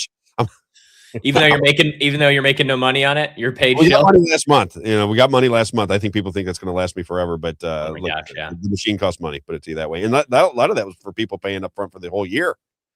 Yeah. Right? So there's no money coming in after that. So Yep. these are some really nice people said you need the money up front. I'll just pay you for the whole year, that kind of thing. But I got to say, guys like David Rubin are a dime a dozen. They're all over the place. The Benny Johnsons of the world, the Will Chamberlains of the world, or it's all the Mark Levins of the world, the Ben Shapiro. There's a zillion of them, and all they do is make money off of selling propaganda. That's it. That's what they do. That's their entire gig. Somebody said call out Jesse Waters. Let me see what this says. Yep. Yeah, that's exactly. Oh yeah, that's exactly what goes on. If you were to work at Fox News, he married the producer of his show. Did you know that? Oh my gosh. He married one of his producers. So the way Fox News would work is you get in the morning and the executives want you to talk about X, Y, and Z. That goes out to the producer of their show, which puts the production to it, and they have a script writer that writes it. They put it into the teleprompter. Jesse goes in and reads it for about 2 hours before he has to do it live, and then he's got it nailed because he's read it 16 or 18 times before it goes live. I don't want to say that word. I'll say this word. Right? It's like he's just talking to you right in the screen, like he's just having a good old time with you as he's reading the script, right? But he's read it 17, 18, 19, 20, 25 times before the lights go on. So now the script is secondhand for him. So it seems like he's actually speaking to you. Whereas we use no script, Isaiah. This is my script right here. That's my script. Yeah. Handwritten notes of things that we want to talk about. I know what we're talking about at 7 a.m. every day. Absolutely. Right. It's the truth, but it's a bummer because the people that are trying to do real journalism are always attacked because we are so conditioned into taking a team, which leads me to the next conversation. Whereas it is Frisella. Now there's some cursing going on here. But Frisella, Andy Frisella is the owner of First Form right there in Missouri. $1 billion operation, and he does his own podcast, and he's highly entertaining. Curses a little bit much for me because I just want to be able to play his clips more, and he uses the F-bomb a lot. His podcast is called Real AF. He's good too. Here's another one that's really talented. I mean, I give credit where credit is due. Very talented guy, and I think he explains his point quite nicely. He's talking about the teams, right? So this woman that was upset with me this morning, she's on Team Trump, right? So if I say that Donald Trump did something I didn't like, and I'm wondering what people think about it, or what's your take on this? She immediately thinks that I'm the enemy. That's her mindset, right? She thinks that I'm the enemy because she's aligned with Donald Trump, and anybody speaking out against Donald Trump is a communist or a socialist or a Democrat sympathizer or a rhino or whatever she thinks it is. I don't know. But it's just a knee-jerk reaction to want to defend everything that Donald Trump does. If I would have put that statement out that I put on social media and it was about Thomas Massey, same exact thing, she could care less. She wouldn't even have said a word. Third-rate congressman. But when I said is this 5D chess, that the Trump administration was arguing in the Supreme Court that state law should supersede federal law as it applies to vaccinations and religious exemptions, that set her ablaze because it's all wrong. And I'm like, well, I have the language here. You want to actually? Can I read this to you? Just Isaiah before we even play the clip. Yeah. Let me read this to you and tell me if I'm getting this wrong. Let me find this real fast. All right. Okay. So that's the argument that I was making. And she copied this. She sent this to me. And she said, you didn't even read it. Before you start slandering Donald Trump, you should read what you wrote. And I'm like, I did read it. Here's what it says. You ready for this, Isaiah? Yep. Right. Now, what I argue, I'm going to leave this alone. I just have to do it. I'm going to play a clip of Tom Renz later. I got squirrel hit me, so I got to get this first. I argue that the Trump administration went to the Supreme Court and said that there was law in New York that allowed for exemptions for medical reasons. Like if you're allergic to the medication, you don't have to take it. But it does not allow for religious exemptions in the state of New York, right? Mm-hmm. We want to make religious exemptions. We want to make whatever exemption you want against vaccines because we're a free country and we don't think the state has the right to stick a freaking needle in your arm by mandate. We don't think that's legit. I don't care if it's for measles, mumps. I don't care what it is. If you are vaccinated, then what do you care what I'm doing with my body? Yeah. Isaiah, make it make sense for me. If you're taking the vaccine, it's so easy. It was the same way with COVID. If you're taking the vaccine, then what are you worried about me for? I thought the vaccine was to protect you. Isn't that what you sell vaccines for? Isn't that the whole idea? So if you've taken the vaccine, don't worry about me. If I'm going to die from measles or mumps or whatever the hell I'm going to get, allow me to die peacefully and leave me alone. I don't want to take your vaccine, period. It wasn't such a my big God deal. tells me I shouldn't be sticking needles in the arm from Satan, then I don't want to stick the needles in my arm from Satan because my God tells me I don't want your medicine in my body. Is that too difficult to understand? But when you're on the Trump train, that all goes out the window. So Trump this is vaccine good. Well, you tell me if I'm getting this wrong, because people very close to me that know this inside and out are arguing with me. It says, this is in the paperwork that she sent to me on Facebook. It says, however, those black letter preemptions and Title VII principles are not implicated here. Rather, the principal dispute in the case involves state law, making this case an unsuitable vehicle for the court's review. They're making the case that the state has precedent over the federal government. They're trying to make this a federal law to outlaw, to give people religious exemptions for vaccines. And the Trump administration is going in there and saying, no, state law takes precedent. And I said, well, it doesn't when it's the Constitution. Does the Constitution give me freedom of religion, Isaiah? Yeah, that's the purpose of why we started America, was the persecution of Protestants in a Catholic country. Then why are people arguing with me about this? I don't understand. I don't understand it either. I don't get it. And I'm reading what she sent to me. This is what she sent to me. She told me I didn't read it. I said, I just, she gave me a whole paragraph and I copied it. Let me read it one more time maybe somebody in the audience can explain this to me.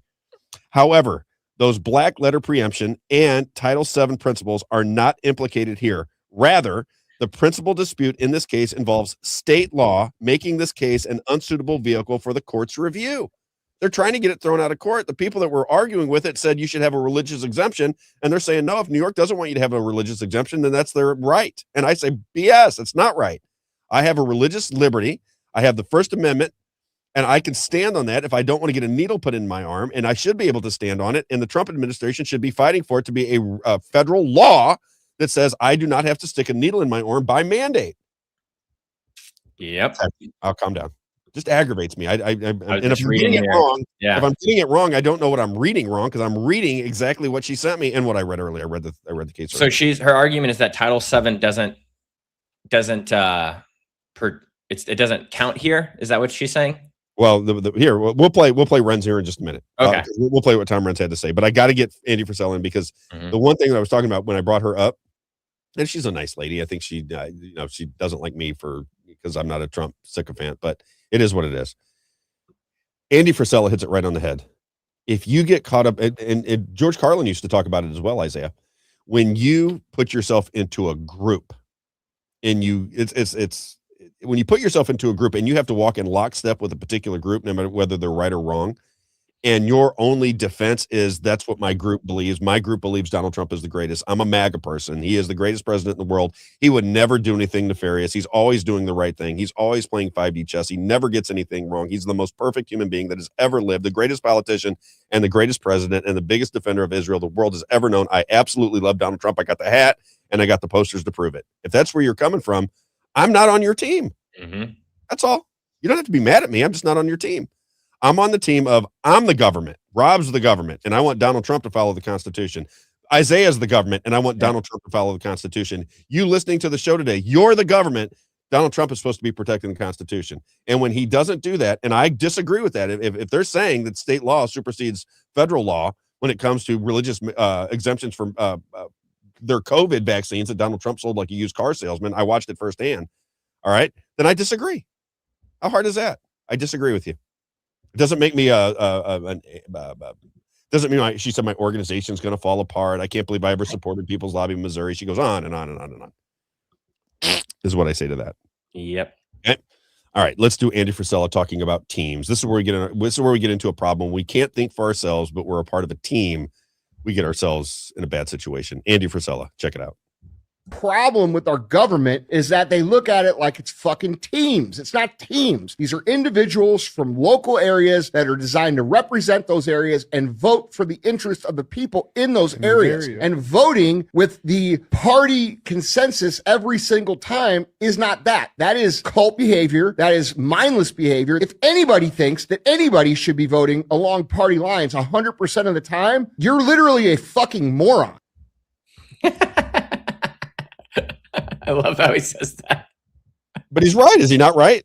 Absolutely. That's what I say all the time about representatives, federal. I mean, not just Congress, but even your state representatives. They're not representing the interests of the people where they're from. They're representing the interests of the party and leadership and whatever they're trying to help them or use them to get their agenda across the line.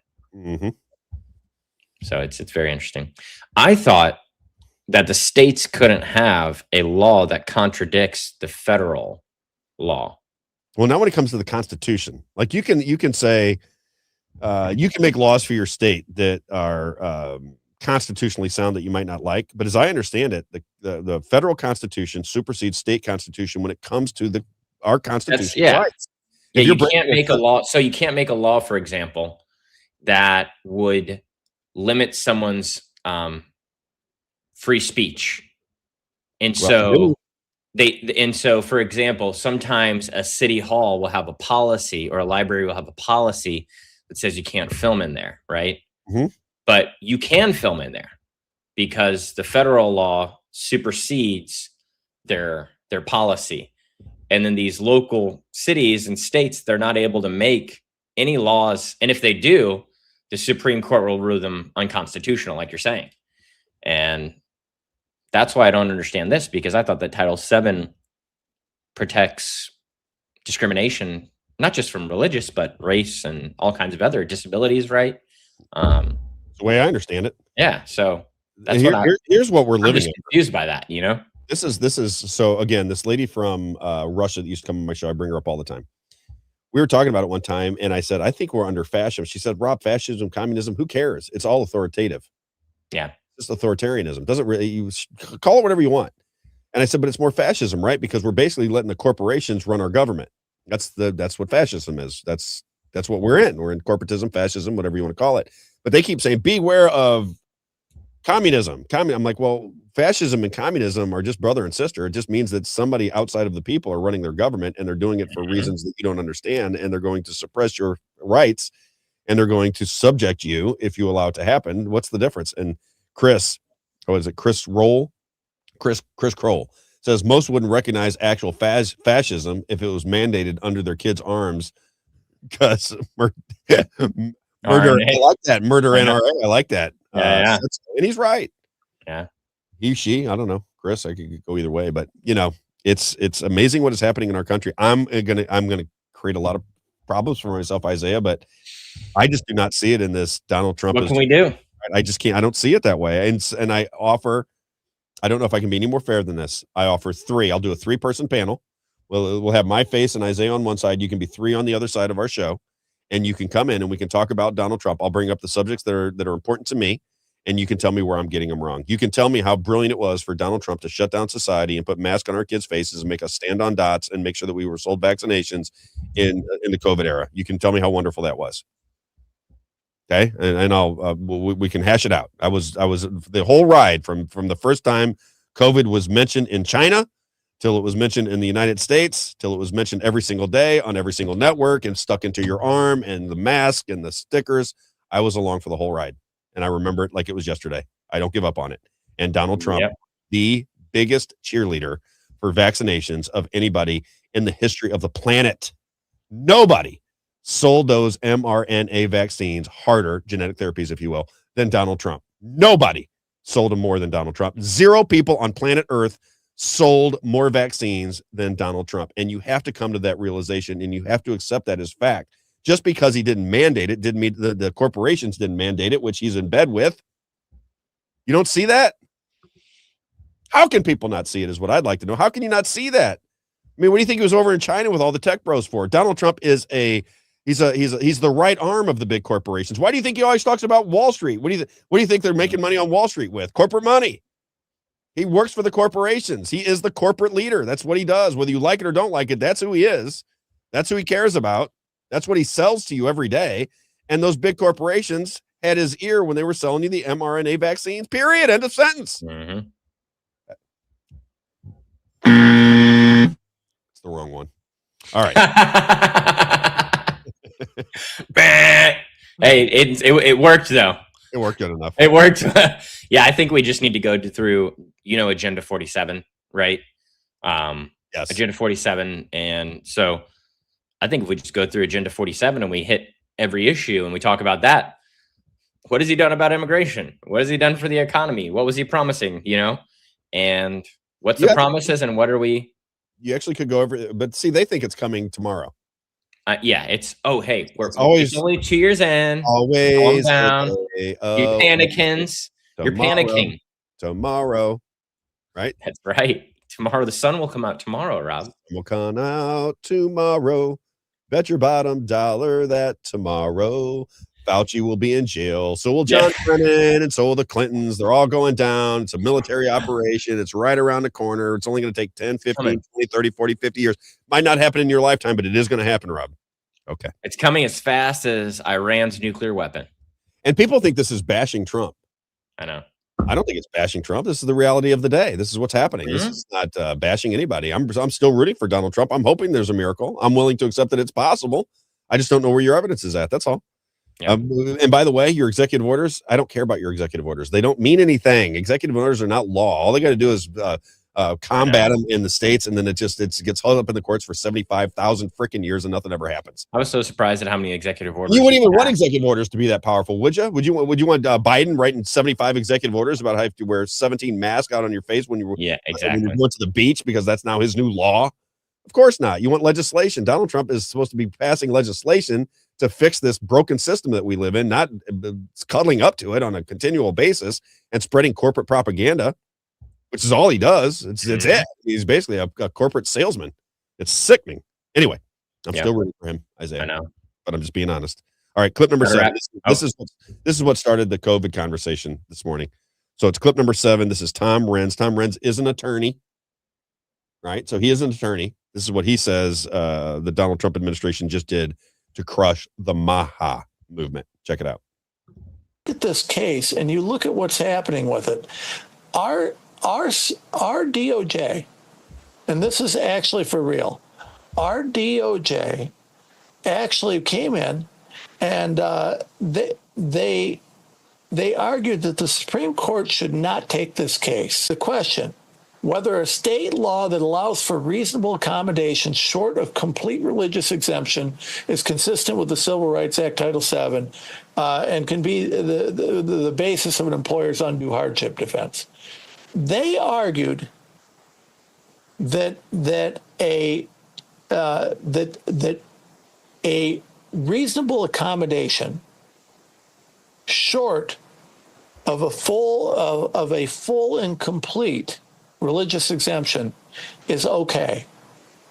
They literally argued. They said to the Supreme Court, no, you should not take this because as long as you have a reasonable accommodation, it's fine. I'm sorry, there's no reasonable accommodation that's okay to allow for discrimination for someone who doesn't want to take a vaccine. This is a foundational issue in Maha. After COVID, and by the way, this comes from the COVID cases, they are okay with an accommodation, not a full religious exemption, just an accommodation. You talk about a war on Maha. This is an absolute attack on the heart of Maha. It doesn't get worse than this. I am absolutely blown away by this case. And when I look at it, they actually medical exemption. Yeah, that's got to be full. But religious, don't worry about it. We don't care about your faith as much, right? You know, that's just not as big of a deal. You know, and it's okay because they offer an accommodation. As long as there's accommodation, we don't care about your religious rights. You don't deserve a full exemption. We can give you an accommodation, and we're fine. Our Department of Justice just argued, for real, and I'm not joking, that the Supreme Court should not take up a case where people want a full religious exemption from vaccines, as long as there's a reasonable accommodation. But our government, in a midterm, is coming out and saying that a religious exemption, well, as long as it's an accommodation, it's fine. You don't deserve a religious exemption. Now, he's an attorney. I read it the same way. Yeah. I read it the exact same way. I'm not an attorney, but I read it. I read it twice today. Where are we getting it wrong, Isaiah? You're a smart guy. You're genius level smart. Tell me where we're getting it wrong. Because I was told I was wrong vehemently from two people that are close to me this morning. I'm crazy and I just don't understand the law and I can't understand it. And I have Trump TDS and this, that, and the other. Where did he get it wrong? Where did I get it wrong? I don't think he did get it wrong. I think that people have a misunderstanding of how state and federal laws work and the Constitution works.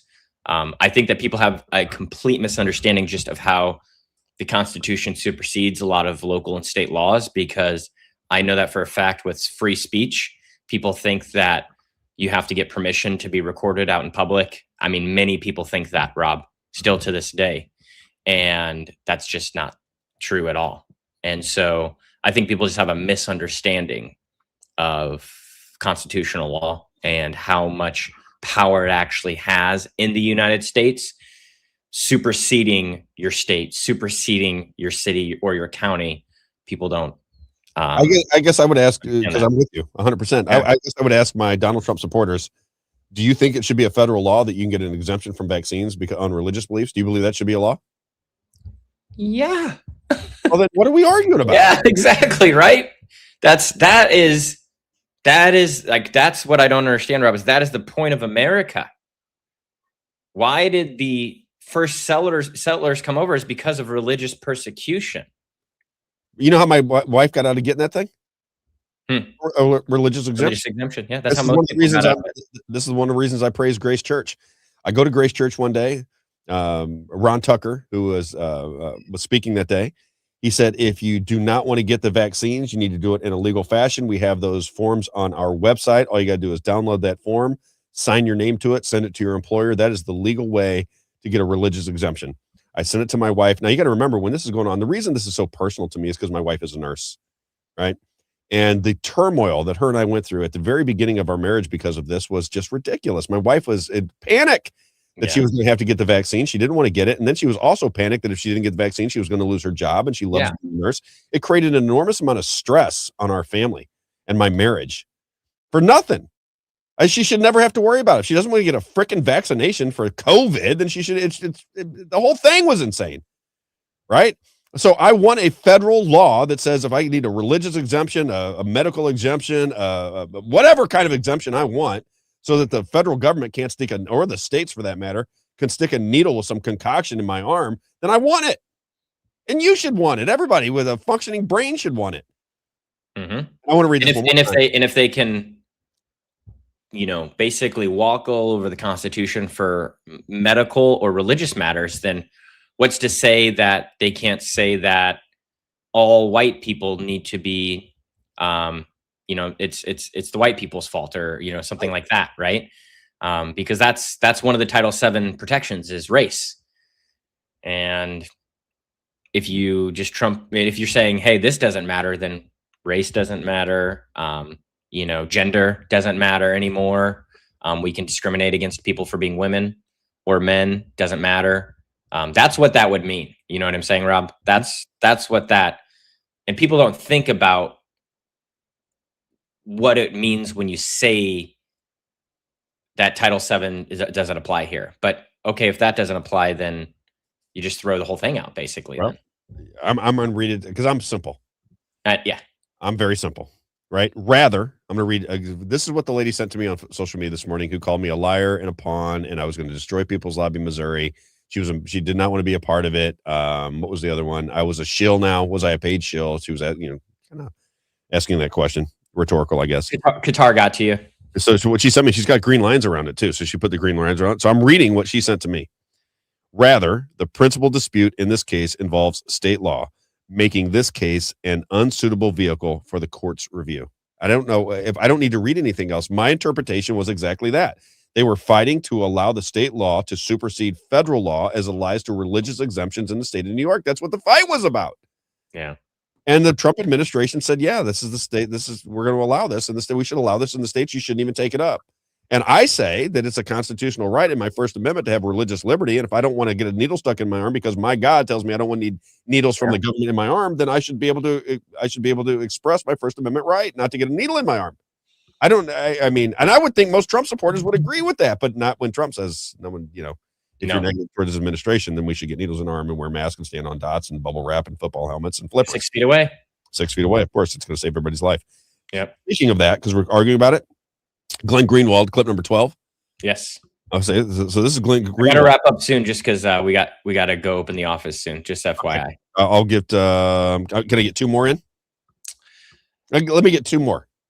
Two more, yes, if we're quick. But real quick. By like 12:15, I got to be out of here. Perfectly fine. Glenn Greenwald. He does the 20 Trump supporters and the argument with the Donald Trump supporters, and he brought up COVID. Clip number 12. One of the best ones so far. Glenn Greenwald's fantastic. The last part of Trump's first term in 2020 was dominated overwhelmingly by the COVID epidemic, in which he ushered in a vaccine that became very controversial. During that 2020 year, there were all kinds of very severe lockdowns. He kept Anthony Fauci in place, the COVID infrastructure in place. Do you think his management of COVID was good? Well, I would not say that his management of COVID was perfect, but again, my claim was it good? No, I wouldn't say it was even good. But my claim was that he is the best president of this century. And I think everyone here, and I think yourself would agree, that Biden handled it much worse than Donald Trump did. Do you agree with that? I thought Donald Trump's handling it was terrible, and I thought Biden's handling But Biden's it was was terrible. much worse. I mean, Donald Trump would not have prolonged that in the same way. Can we agree on that, though? The worst lockdowns happened under President Trump in 2020. But that was also right when the virus happened, and nobody knew it was happening. There were huge numbers of people throughout 2020 who were protesting on the grounds that those lockdowns were extremely repressive. We weren't even allowed to go to our relatives' funerals. I'm not defending that. No, but that was for me, that was an extremely dark mark. I totally agree. On the first Trump administration. I totally agree. I do not defend those things that Donald Trump did, but sounds like he's defending him to me. Yeah, I agree. But the most horrific thing that has happened to my country in my lifetime, and I'm 56 years old, was the COVID lockdowns. All right, it destroyed friendships, families, lives. It destroyed the entire country. Yeah, I'm inclined to believe older folks on this too. Someone like Glenn, someone like yourself, who's lived further, you never experienced this in your entire life in the country. I didn't even think that was possible. That's what I'm saying. I mean, what they did to us during the COVID, I mean, just imagine making people walk around with masks on their face. I mean, what is more authoritarian than that?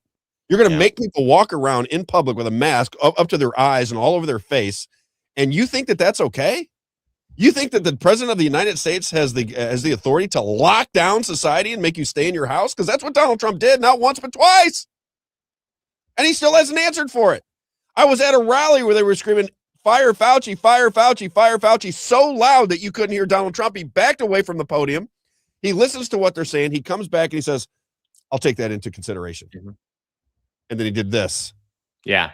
Because not only did he not get rid of Anthony Fauci, he gave him a medal of commendation as he was walking out the door. And he still praises that rat to this day. It's incredible. Okay, now let's go to the big, beautiful bill. Because I think Donald Trump supporters and people that listen to the show, they're not for the AI data centers all over the country, are they?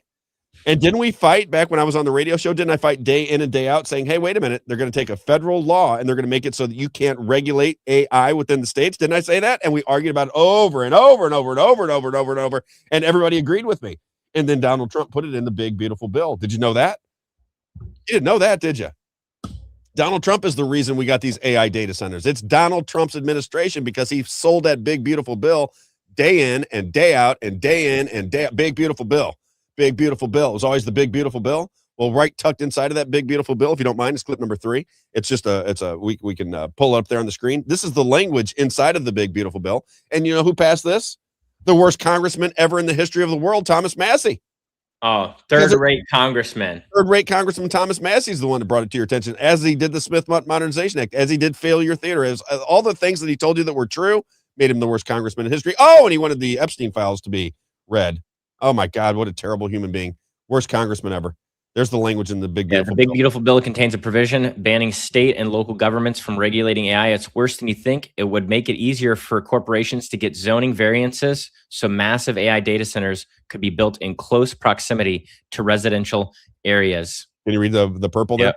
Yep, right here. Isaiah, so that people know that. Says, in general, except as provided in paragraph 2, no state or political subdivision thereof may enforce during the 10-year period beginning on the date of the enactment of this act any law or regulation of that state or political subdivision thereof limiting, restricting, or otherwise regulating artificial intelligence models, artificial intelligence systems, or automated decision systems entered into interstate commerce. Can I cut it up for you real fast? Because we only got 7 minutes left. So according to the Trump administration, if you want a religious exemption from their concoctions that they put together, you shouldn't be able to get it. That's a state's right. But if the federal government wants to surveil you and put in AI data centers and destroy your farmland, your food sources, your energy sources, they're going to raise your energy bills. They want to put in those AI data centers in. You don't have a say in that. You don't have a say in that. AI data centers are coming. AI data centers are coming. But if you want a religious exemption for the needle in your arm, that's not so good. See, that's different than what people think Donald Trump is doing, but that is exactly what he is doing because that is the policy. That's where you can read it. It's right there. Donald Trump or Thomas Massey put it out there for you. You see the difference, Isaiah? Mm-hmm. The difference is you're believing this fictitious mirage of what Donald Trump is doing, and what we're doing is looking at the legislation and the reality of his actions. That's all we're doing. And if that makes you mad or makes you think that I'm a shill for somebody, then it is what it is. But that irritated me this morning, as you can tell. Just aggravated me. No civil liability can be imposed on them either. Isn't that wonderful? Right there in the big, beautiful bill that Donald Trump was selling day in and day out. So big and beautiful, wasn't it? So fantastic. My life is so much better. I mean, I got to tell you, it's just, it's a picnic out here. Energy prices have been cut in half. Isaiah, I went to get cherries yesterday. I like cherries. I ate a ton of cherries. I went to get cherries yesterday. They were $7.99 a pound. I picked up this little bag. Jeez. And I said, I wonder how much this weighs. It feels like it weighs about maybe 2.5 pounds. I'm paying $18 for cherries. Jeez. $18 for a bag of cherries. This is the life we live now. I told my wife, I said, we got to take out a loan to get fresh food. Yeah. You got to go to the bank. Just start a garden in your backyard. You do. You have to go to the bank to get a loan. If you want to eat fresh food in America right now, you got to go get a loan from the bank. Mm-hmm. You have to be wealthy to eat fresh food. Oh, yeah. It's nuts. Clip number 4 is about the AI data center in Utah. Check this out. Clip number 4. This is a great one, too. That's really good. See this. It's going to require, as we said, trillions of dollars of capital. Governments cannot build these out alone. They don't have the wherewithal. And 2, their deficits are started to be mounting. And we spend too little time talking about the U.S. deficits and other countries' deficits. So this is going to all be the role of private sector. For those of you who don't know, that's Larry Fink, the CEO of BlackRock, talking about the I love that hat. Biggest AI data centers that are being built in the United States. And much like the one in Utah, all of these data centers are being built without any approval by the public. No. Nobody's even asking. They're just doing it. But before I get ahead of myself, let me just tell you about the one in Utah. Watch this. So, Utah has approved a data center so massive, it's going to be more than twice the size of Manhattan. It's being built in the empty desert of northwestern Utah, near Snowville, close to the Idaho border. The project is called the Stratus Data Center, and it's being pushed by Kevin O'Leary from Shark Tank. And the power demand is even crazier. The site could eventually need up to 3 gigawatts of electricity, roughly the output of multiple nuclear reactors. Environmental groups warn it could raise Utah's planet heating pollution by nearly 50%. Gonna be awesome. Estimates suggest the project's power systems could consume up to 16.6 billion gallons of water per year. That's enough water to fill around 25,000 Olympic swimming pools, all in one of the driest states in America. Yeah, let me just give you some more comparisons to how big this thing is. This thing is the size of San Francisco. It's 80 times the size of Disneyland. It's Awesome. bigger than all of Disney World. Nice. Disney World is about 43 square miles. This one's going to be about 62 square miles. Big, beautiful It's the bill. size of Paris. If you were to put together 15 million suburban house lots, it would still be bigger. It's the same size as if you were to drive from Los Angeles to Central Texas. It's as big as 30,000 football fields. Now, to put that in perspective, let's pretend this little person is you. This is 100 football fields. This is 1,000 football fields. This is 10,000 football fields. And this is 30,000 football fields. In addition, it's said that this thing is going to raise the temperature in the day by 5 degrees and at night up to 28 degrees. You know what that means for the environment? Do you know what that means? That is an ecological disaster. But Mr. Wonderful, according to Oxfam, of the world's 85 richest people is equal to the 3.5 billion poorest people. It's fantastic. And this is a great thing because it inspires everybody, gets the motivation to look up to the 1% and say, I want to become one of those people. I'm going to fight hard to get up to the top. This is fantastic news, and of course I applaud it. It's fantastic. What can be wrong with this? Really? It's a celebratory stat. I'm very excited about it. I'm wonderful to see it happen. who's backing this project, swears that Utah needs it and wants it.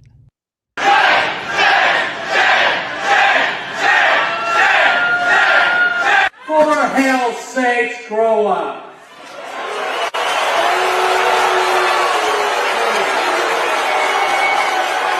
Be quiet.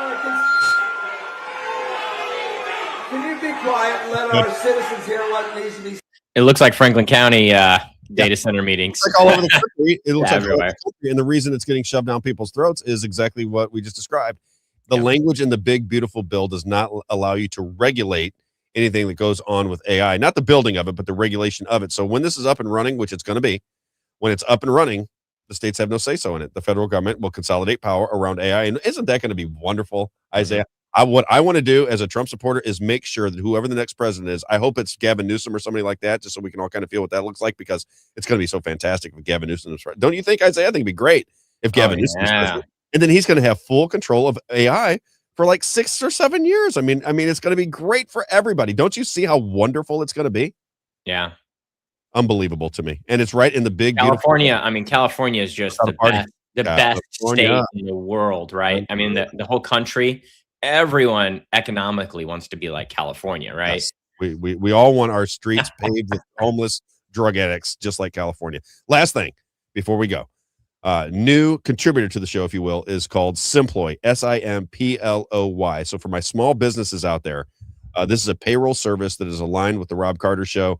I've got 2 people involved with it. They were both very happy because they save you a ton of money. So if you have a small business payroll service needs, Simploy, Simploy, Simploy,